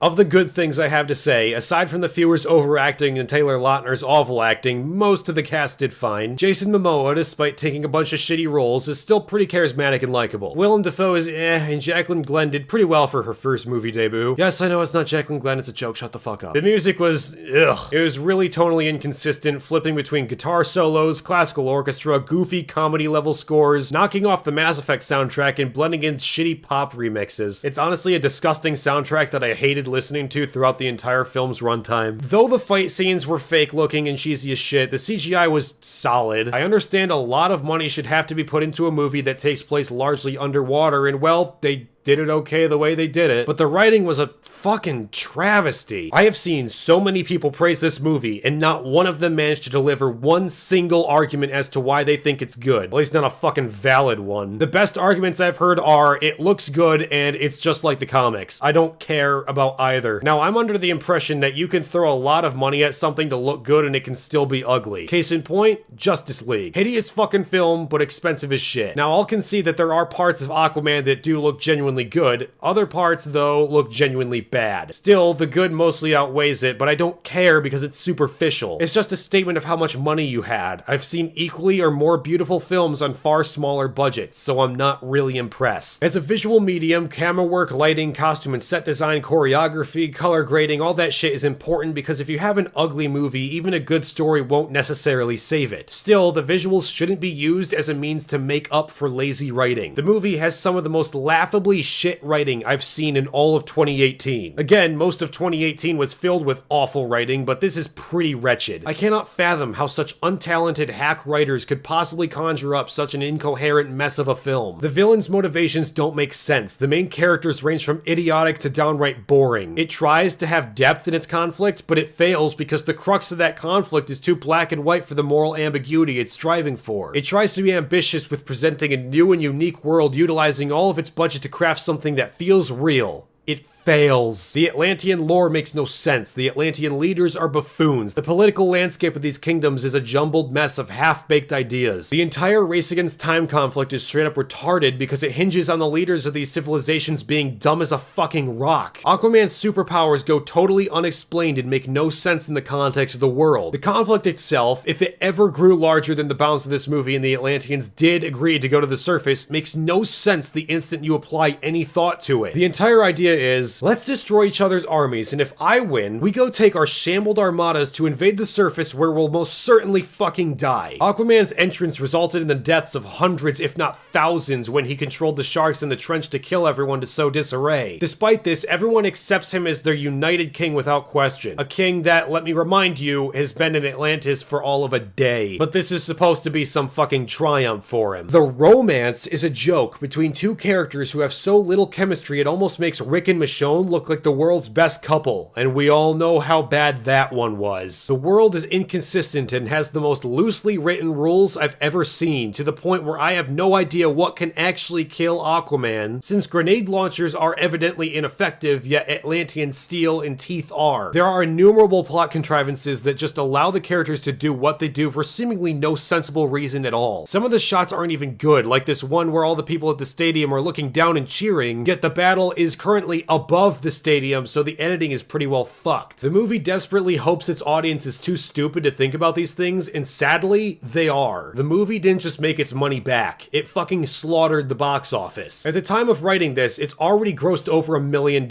It has single-handedly managed to keep the DCEU afloat after its numerous gigantic flops. Aquaman, the fucking joke character that nobody likes, is actually the thing that is keeping the DCEU from the reboot it so desperately needs. And I absolutely fucking hate it. Yes, for once, it's not entirely a straw man that I hate the movie and don't like that people think it's good. I don't care if you enjoyed it, mind you, because there's plenty of shit films I enjoy because they're funny. I'm not saying you can't subjectively like it. I've never said that in earnest about anything. What actually bothers me is when someone looks at a product like Aquaman and unironically calls it good writing, because they're wrong. It baffles the fucking shit out of me that there are so many great books, films, games, comics, and shows out there that are written by people who really care about their craft, who really give it their all when trying to make something, and they go virtually unnoticed or fade into memory. And yet bullshit like fucking Aquaman is seen as quality writing. These people are paid fucking bank to write these awful films, yet other writers out there just write something good and nobody gives a shit. When did the standard for writing plummet down the goddamn Marianas Trench? Are we really going to accept this shit over anything with quality writing? When did fucking plot holes get accepted as a thing we should just ignore? Why are we taking legitimate issues with a film and passing them off as though there's nothing wrong with them? Yeah, sure, maybe it's accurate to the comics. I don't know, and I don't care. If this is accurate to the comics, though, if there truly is this little explanation for shit going on, if the characters are this dumb, if the rules and world are this inconsistent, then I hate to be the one to break it to you, but the Aquaman comics fucking suck. Here's the thing, and it's a topic I could probably go in depth on for a video on its own. Art can be rated objectively, especially in writing. If you subjectively don't like the art style of a game like, say, Child of Light, I can't do anything about that. I think the game looks beautiful with its flowing watercolor design, but I can't really argue against subjective statements, because they are inherently not based in fact. Writing, however, is a different matter entirely. Writing can be dismantled and deconstructed very easily if it's badly written. If two things contradict each other, there's a flaw you can point out objectively. If a rule doesn't make sense, that's a flaw you can point out objectively. If a character's motivations don't make sense, that's a flaw you can point out objectively. And you can use evidence from that writing piece to support your arguments. You see, with writing you can pull up evidence from a story itself and demonstrate why it's bad. A lot of the things that are shit about Aquaman come down to the movie's inability, or in some cases outright stubborn refusal, to actually explain these important concepts. It really makes for a bad experience when you can't logically explain this shit in the context of the world. And I know the kind of comments I'm going to get because I've seen them on my Black Panther video as well. This goes against the very idea of fantasy. It's fantasy. It's meant to be fun. It's a fantasy story for children. Stop complaining. Do any of you realize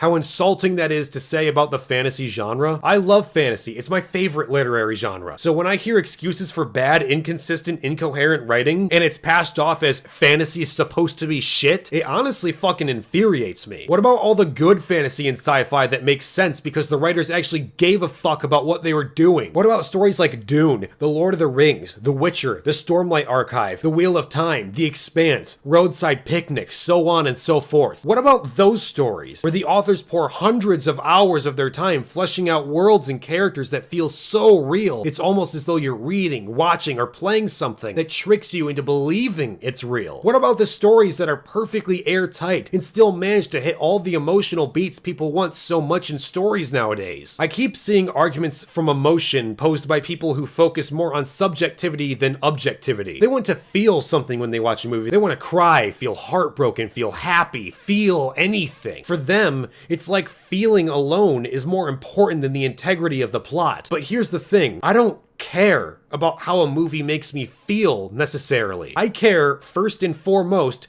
about the strength of the plot and its characters. For example, Terminator Genisys has two moments that are actually almost good. In this wild buttfuck of a film, there are two very specific blink and you miss it moments where I actually felt a little tiny nudge at my heartstrings. The first being when Daenerys, no, I will not call her Sarah Connor, she is not Sarah Connor, finds pictures she drew of herself in the Terminator as a kid, pictures that the Terminator kept. The idea of a robot keeping drawings from a little girl who thinks of it as a father figure is adorable. Also, when the Terminator tells this dumb oaf, no, I will not call him Kyle Reese, he is not Kyle Reese, to protect my Sarah, that's another pull on the heartstrings. Neither of these moments matter, however, because the movie is so bad. It wipes out the timeline completely, butchers the previously established characters, ruins the lore, makes up so much inane shit that the movie is borderline incoherent, and acts as an insult so great that it's genuinely hard for me to choose which is worse,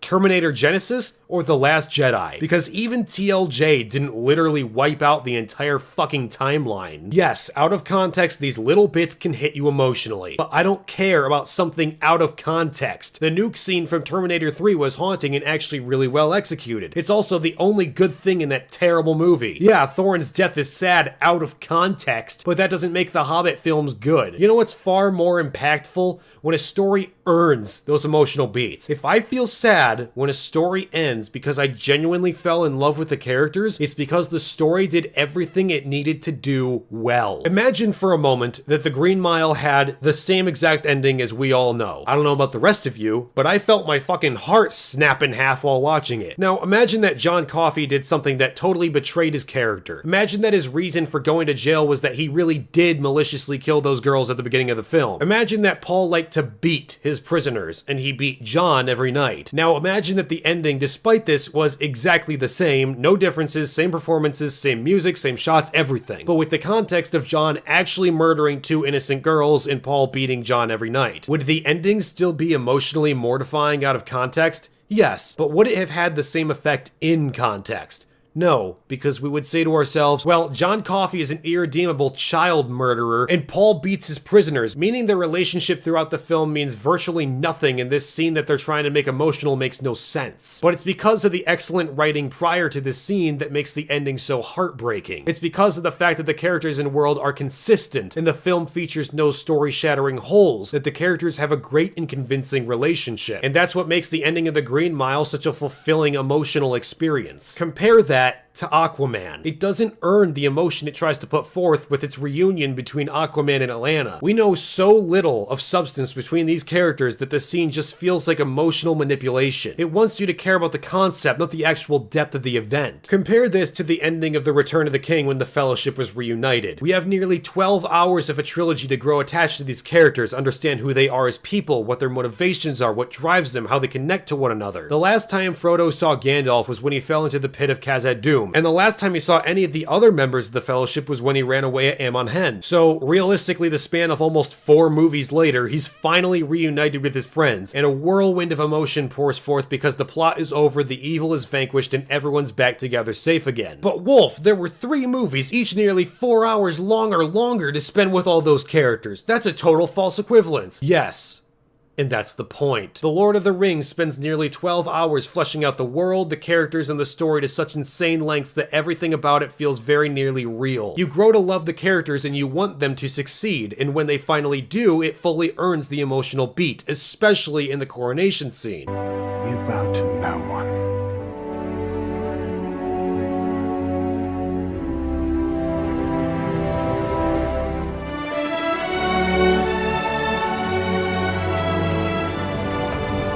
Aquaman, however, expects us to care about a reunion between a character we have seen for all of 4 minutes, 2 hours beforehand, and another character who has the most boring personality imaginable. Could this scene have worked in a short movie? Yes, The Gray is a pitch-perfect example of how to write convincing characters and make you care about them in less than 2 hours. The problem is that The Gray actually had good writing, but Aquaman doesn't. This scene makes no sense. Why is she dressed up as one of the trench monsters when they couldn't even get into the core of the earth in the first place? Why does she recognize Aquaman when the last time she'd seen him was like when he was 5 years old? Why should I care when I don't know anything of value about Atlanta aside from the fact that she's deranged? For that matter, why should I care about Aquaman? His entire arc in this movie was, I don't want to be king. Oh wait, the actual king tried to kill my dad. I will now be king and I will like it. Aside from his mom, Jacqueline Glenn and Willem Dafoe, Aquaman doesn't give a rat's ass about anyone in Atlantis. He was against being king throughout almost the entire movie. He didn't have some patriotic reason for it, no selfless reason to try and unite the peoples of land and sea and almost bring peace to the world. The only reason he even agrees to do any of this shit is because his dad almost died. His motivations are entirely selfish, and we're meant to sympathize with him as a hero character when he displays virtually no attributes of a hero character whatsoever. There's not even any point where he finally says, you know what, Atlantis isn't all that bad of a place. The entire time he was in Atlantis, people were trying to kill him, but then he just readily accepts his role as king and he's all happy about it as though he completely forgot the entire beginning of the film. There is a way to do this whole, I have a great power and responsibility, but I don't want it arc. Avatar: The Last Airbender does it quite well. Aang doesn't want to be Avatar because it's a level of responsibility he didn't ask for. It's a power that leaves him ostracized from a lot of his people, means that he and everyone else he cares about is threatened pretty much indefinitely, and with him being a kid, it's something he can't emotionally handle. Still, in order to save the world from a tyrannical overlord, he has to accept who he is and save the people he represents. Aquaman, on the other hand, doesn't give a shit about anyone but 3 Atlanteans and his dad, and it shows by his actions. In the process of stopping a war, he kills hundreds, if not thousands, of his own people in that climactic final battle. And rather than being pissed off with him for eviscerating the armies of all 3 sentient kingdoms, everyone's just totally fucking cool with him being the king because, I don't know, he's the hero, I guess. Yeah, the Fewer murdered the Mermaid King, but Aquaman in comparison brought the trench in to kill all 3 armies, turned the sharks and seahorses on their masters, destroyed numerous military warships, and undoubtedly slaughtered thousands. Is it possible that he killed significantly less than would have been killed if he never showed up? Sure, but that's like comparing Hitler to Stalin. Yeah, Stalin killed more people, but you're both pieces of shit. Couple that with a similarly ludicrous amounts of destruction that happens in these movies with Atlantis' cannons being trained on a ship inside the city, firing at them and missing, which undoubtedly killed at least a dozen or so people, a ton of destruction in Italy, and the obvious ridiculous war between the 3 kingdoms, and I don't know how the hell anyone thought this was different from the other DCEU films. It suffers from all the same issues that the other movies do, being bad writing, inconsistent characters, awful world building, weak villains, and overabundance of CGI, and destruction and fight scenes seemingly for the hell of it. In fairness, the CGI was mostly necessary in regards to this film. Some of the fight scenes have more than what was honestly necessary, but I will give the movie props for using practical effects when it did. Like I said, the chase in most of the fight scene in Italy was actually pretty well done from a technical standpoint. It has its general obnoxious hilarity at certain moments, but the practical effects and camera work actually look genuinely great. This scene will age quite nicely 10 years from now. The rest of this movie will not, as most of it looks no different from a Shadow of War cutscene. But the visuals, at least, I can mostly get past. I care more about the writing, and it's simply not good. The movie wants to be an origin story, but fundamentally fails at doing so. It wants to be emotional, but doesn't earn those emotional beats. It wants to be romantic, but fails at basic chemistry. It wants to be epic, but all it really is superficial eye candy nonsense that makes no logical sense. The training segments in this film are utterly irrelevant. They're unnecessary padding to a movie that overstayed its welcome by like 45 minutes. It's already strange enough that they decided to put in random training segments in as flashbacks and otherwise totally unrelated scenarios, most of them just being normal conversations. It was done mostly for the visual flair of having some creative one-takes, but adds nothing of value to the actual story. We don't need to know Aquaman's training background, it doesn't fucking matter. I would argue that Atlanta and Aquaman's dad's involvement in the story could be taken out completely and the narrative would have been far more effective. It would be one thing if this movie was made prior to Justice League, but it wasn't. Justice League is the shittiest possible knockoff of the Avengers imaginable. The DCEU rushed out as fast as possible to catch up with the MCU that it skipped skipped on all the valuable character development necessary for these characters. And look, I'm not saying that the lead up to the Avengers was perfect. If anything, it kinda sucked. Iron Man 1 was great, but Iron Man 2 was fucking bad. Thor was shit, the Incredible Hulk was so bad that Marvel pretended it never happened, and Captain America the First Avenger was just mediocre. Hell, I controversially don't even think the first Avengers movie is even particularly good. Fun, sure, but utterly predictable and not half as ambitious as people make it out to be. But despite that, what Marvel did correctly was establish the big characters before bringing them together. The DCEU had a Superman movie and a Wonder Woman movie, a Batman vs Superman movie where Superman fucking dies, an all-villains movie where they turned the villains into anti-heroes instead and made me individually hate every last one of them, and then jumped into its version of Avengers without even touching Aquaman, the Flash, or Cyborg, while simultaneously making Flash and Cyborg two of the most insultingly insufferable characters imaginable. Then, Aquaman comes around and tries to be an origin story that really should have been made several movies ago, while also being a coming-of-age story that makes no sense in context. We don't need to see his training, we already know he can do this shit. It changes absolutely nothing and adds nothing to the story. In regards to the SHIELD thing, it just makes a giant plot hole that acts as a super convenient get-out-of-jail-free card in the final fight. Not to mention, this final fight is pathetic. I'm not talking about the visuals or choreography, I'm talking about the actual story surrounding it. Aquaman lost the first fight against the Viewer because he was out of his element. Aquaman only won the fight against him because the Viewer was out of his. Wouldn't it have been far more rewarding if the guy called fucking Aquaman won in the sea instead of on land? Doesn't that just cheapen his reign when all it amounts to is, I can only win fights if I'm not in the water? Why would the other kingdoms follow the bastard son of the queen who fucked up all three major armies and overthrew their actual leader because he essentially cheated? The movie wants to be emotional but doesn't put in the time and effort necessary to achieving genuine emotional beats. You want me to care about Aquaman's relationship with his family? Well, first off, don't make his parents' meeting so fucking bizarre that I couldn't possibly be convinced by their relationship. But secondly, actually show how this affects Aquaman. There's nothing about the absence of his mother that has any kind of lasting impression on him throughout this film. It's mentioned a couple times and pretty much left at that until the movie decides she's gonna be conveniently relevant again. At least with the first How to Train Your Dragon movie. We see that it's because of the absence of a mother figure in Hiccup's life that his relationship with his dad is so shaky. And the reason why is because both of them have to deal with that emotional loss. His father wants to protect him from the dragons because he's under the impression they killed his mother. But Hiccup obviously knows better after meeting Toothless, so the two struggle to communicate because of this loss. That leads to the conflict between them toward the end of the movie, and then it all culminates together in a really great payoff in the climax of the film. For once in your life, would you please just listen to me?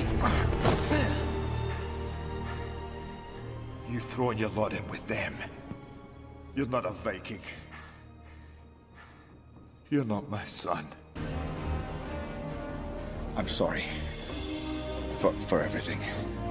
Yeah, me too. Where was that in Aquaman? You take Atlanta out of the movie and basically nothing changes. You can't just throw her back in at the very end with a very serious plot hole and expect us to go along with it. The bulk of your audience may be dumb enough to accept this, but I'm not. Atlanta's survival makes no sense and is never explained. Likewise, her absence means absolutely nothing and has no bearing on the direction or flow of the plot. It feels like the movie is cheating when it throws in some random bullshit scene of them reuniting when there was no justifiable cause for it. This is the movie manipulating the audience's emotions because the people who think art should only be judged subjectively only care about emotion. While we're on that topic, the romance in this movie was a farce. We'll set aside Atlanta and what's-his-fuck's disturbing relationship and focus on the central one. What about Aquaman and Jacqueline Glenn's relationship throughout this movie ever indicated the two were in love? Their fingers brushed one time and Aquaman made a couple quips. She gave him a sarcastic look once. He admitted to being regretful for something he shouldn't have even been regretful for. Okay, and how does that indicate a blossoming relationship? For that matter, how is this any different from the relationship in Transformers? In fact, I'm actually inclined to say it's worse than it was in Transformers. At least in there, the two are both thrown into a situation neither of them want to be in and have no control over, and they have at least a couple scenes where Michael Bay flimsily tries to convey human emotions. There is significantly less chemistry between the main character and his love interest than there is in fucking Transformers. I'm picky with literary relationships. relationships. Most of them are really badly written and come off as awkward and sometimes even embarrassing. I can even think of a few examples where it came off as kind of abusive and disturbing. They oftentimes slow down the story significantly, don't add to the story in any meaningful way, are used purely for arbitrary sex scenes, or have fuck all to do with the actual content of the film. Romance in literature is a lot like time travel in literature. If you can stay away from it,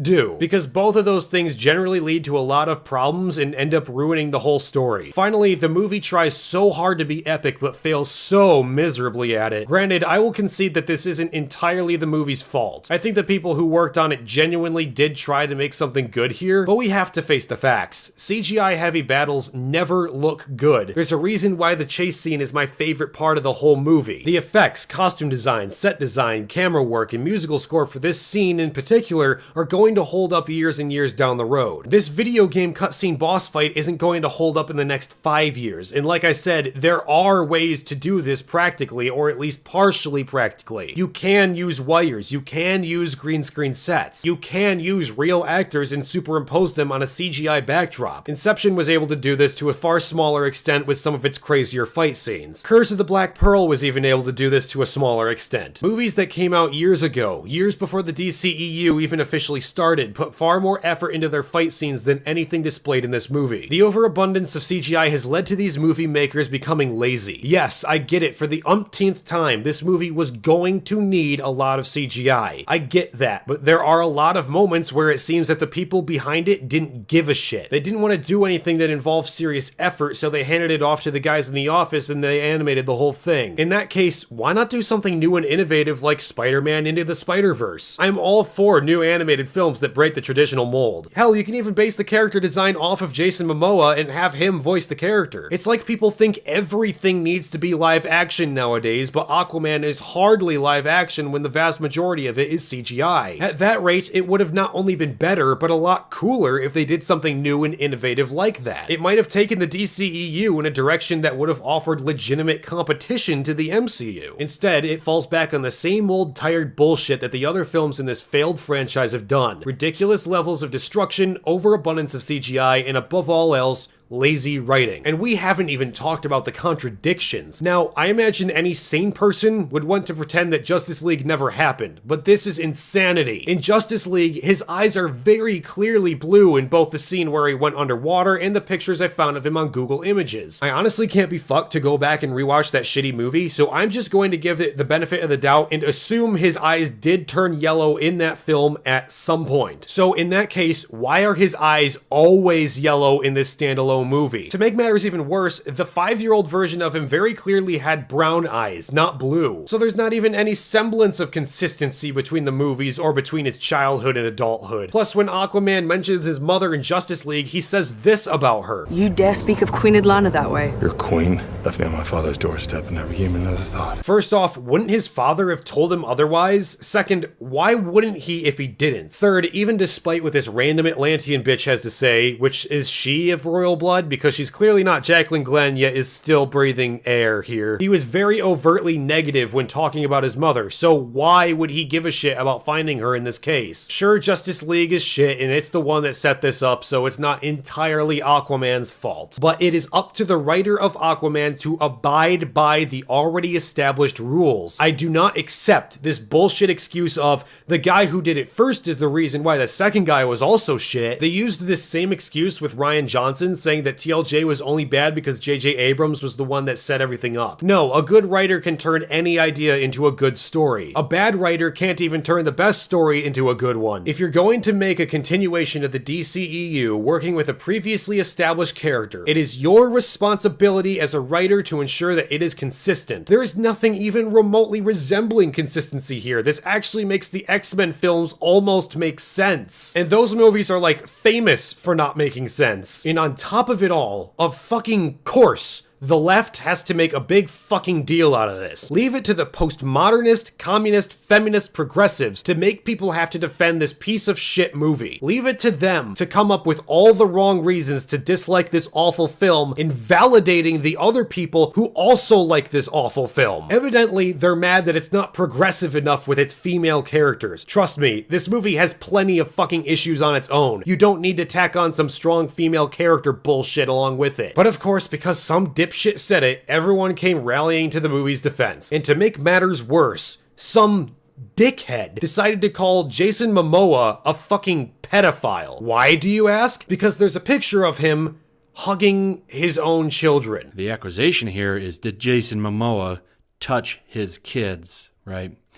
And no, he didn't. I can go ahead and give you that right now. When you have success, right, Aquaman came out, and naturally that puts a target on his head as far as like people looking to sell some controversy and stuff like that. The story is there was a Hawaiian festival in his hometown. Jason Momoa was going home. It's a place he grew up. And they put on a big Hawaiian like party for him, did a big dance and everything. And he got very emotional.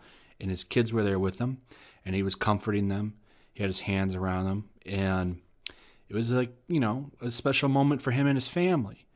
And if you know anything about Jason Momoa, he's a very family-oriented guy. He loves his kids. He had him on the Aquaman set.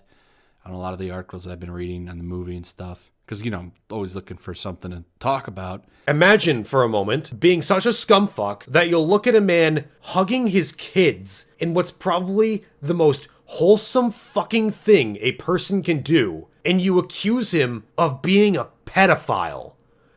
It's like I feel myself being physically shoved to the right every time this kind of bullshit comes up, because every day I become more and more convinced that people on the left are just horrible people. This is the most reprehensible, scumfuckery thing you can do. I may hate this movie, but a man hugging his fucking children is not pedophilia, you dense cunts. And because of that, defense of this movie became even stronger, and now it's just accepted that the film is good. Should we defend a movie, or especially a person, against attacks against their character? Yes. Should we defend them against invalid criticism or lies? Yes. But let's not mince words here.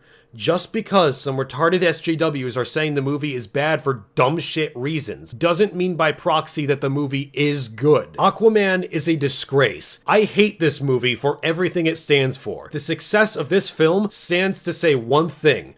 Good writing doesn't matter. A standard for good writing doesn't exist because you can shit out fucking anything, and people will gobble this shit up like no fucking tomorrow. Why should someone care enough to develop a fleshed out world with consistent rules, deep lore, interesting and dynamic characters, compelling protagonists, terrifying villains? Why would anyone put the effort in to make something good if they can look at Aquaman and say to themselves, hey, those idiots got successful, I guess I can just shit out anything? There is a reason why 2018 was such a monumentally awful year for movies. It's because the standard for writing has drastically plummeted. Not just for films, by the way, it's something plaguing comics, television, video games, books, every narrative-driven piece of entertainment. The reason is because people keep defending and supporting dog shit like this. When you tell people that this is okay, when you give them the money year after year after year, when you tell them that you'll eat up whatever shit they slap out, you tell them that it's okay to sell us bad writing. Contrary to popular belief, writing something good is not easy. It takes effort. It takes hundreds of hours of planning, drafting, redrafting, editing, and receiving criticism from your peers and taking it into account before finishing to truly craft something great. It's come out that Rian Johnson not only used his first draft of the script, but used it before The Force Awakens was released. And to pseudo-intellectual hacks like Patrick Willems, like Movie Bob, like Quentin Reviews, that scene is A-OK! Because why care about good writing when one out-of-context snippet from a film makes you feel something? Why care about integrity in your plot when some stupid shit makes you feel happy? It's this postmodernist, anti-objectivist bullshit that I absolutely cannot stand. I will never support this level of low-tier quality bullshit. I have standards for writing, and unlike many others, I intend to stand by them. Before I go, however, I do want to suggest some things to you that you may enjoy that do have good writing. However, I'm not going to do the big things, the super mainstream titles that everyone knows about and everyone agrees is the best thing ever. These are the smaller stories, the ones that you may not have heard of, or have otherwise heard mentioned but never give a chance. In terms of movies, I would suggest you check out The Road, a movie about a man and his son struggling to survive in a post-apocalyptic wasteland filled with cannibals. Her, possibly the best example of a well-done romantic story done in a profound and unique and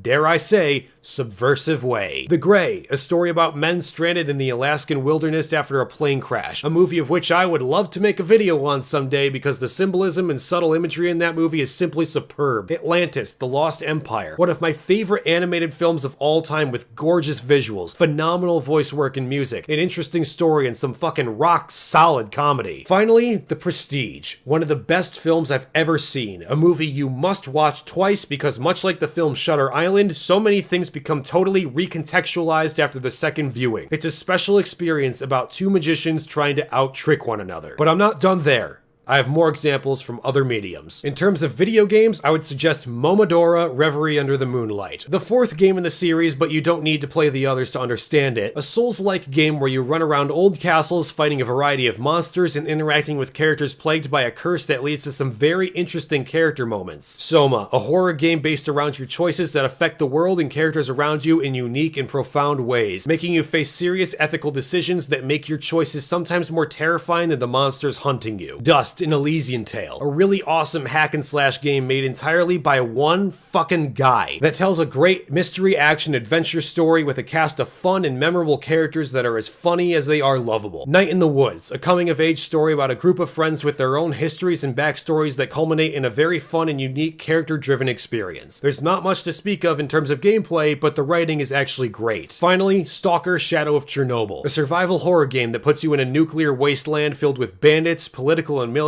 factions, mutants, and even hints at the paranormal. You unravel the mystery of your character and the world in a story that focuses on exploration and speaking to a wide cast of interesting characters. Although, you're gonna want to mod this one. It's pretty badly optimized. And of course, I have some books for you to read. The first being The Silence by D. Nolan Clark, a science fiction trilogy focusing not on dudes in super powerful armor from Halo or zombie infections from The Expanse, but pilots tasked with the defense of human colonies from an encroaching alien threat. It has a lot of interesting concepts about humanity that made it really stand out to me, and I just love me some fighter pilot sci-fi books. I'm only halfway through the second book now, but I'm fucking loving it so far. Future by Dmitry Glukhovsky. You may know this as the author of the Metro books, which were later turned into video games. Taking place in the far future where aging has become a thing of the past and all human beings are immortal, the subjects of morality, family, religion, and the fast progress of society all play key roles here and make this one of the best books I've ever read. The Chaos Queen Quintet by Christopher Husberg is an example of how to take general concepts in the fantasy genre and turn them on their head, adequately subverting the expectations of the reader while still telling a story that's fairly interesting, even if the first book is a bit of a knockoff of the Bourne Identity with magic and monsters. While I generally enjoy this series, I'll tell you right off the bat, this is definitely not for everyone. It does deal with serious issues like racism, religious extremism, drug addiction, and politics. I don't know the author's personal political beliefs, nor do I really honestly give that much of a shit, so not sure if these are meant to be seen as direct allegories for the real world or not, but luckily he utilizes these concepts in a way I personally think is good. It's not Republican bad, Democrat good by any stretch. There's a lot more nuance to the race conflict in politics than what we see in our own world. I'd still highly recommend it, but just know what you're in for before you pick it up. The Winter Night Trilogy by Catherine Arden. This series takes place in medieval Russia and focuses around fantasy world monsters in a part horror, part adventure story. I've only read the first book, but I really liked it. Finally, The Wings of War by Bryce O'Connor. Though the first book could have spent more time fleshing out the characters, the world building is actually really well thought out, the action is brilliantly paced, and the enigmatic main character makes for a really entertaining read. I'll be starting the fourth book after I finish the next book of The Silent, and each entry to the series gets better and better. He's the smallest of these authors I've mentioned, being entirely self-published, but I think his work, while not being flawless by any stretch of the imagination, is really unique and good. So, support stories written by people who don't get the widespread attention of shit like Aquaman. Don't waste your time and money telling DC that this kind of garbage is okay. Tell the authors, screenwriters, and video game writers you like that they are providing the content that you want to see. Content that strives for airtight writing, compelling and interesting characters, fantastical new worlds you want to visit yourself, and stories you will remember for years to come.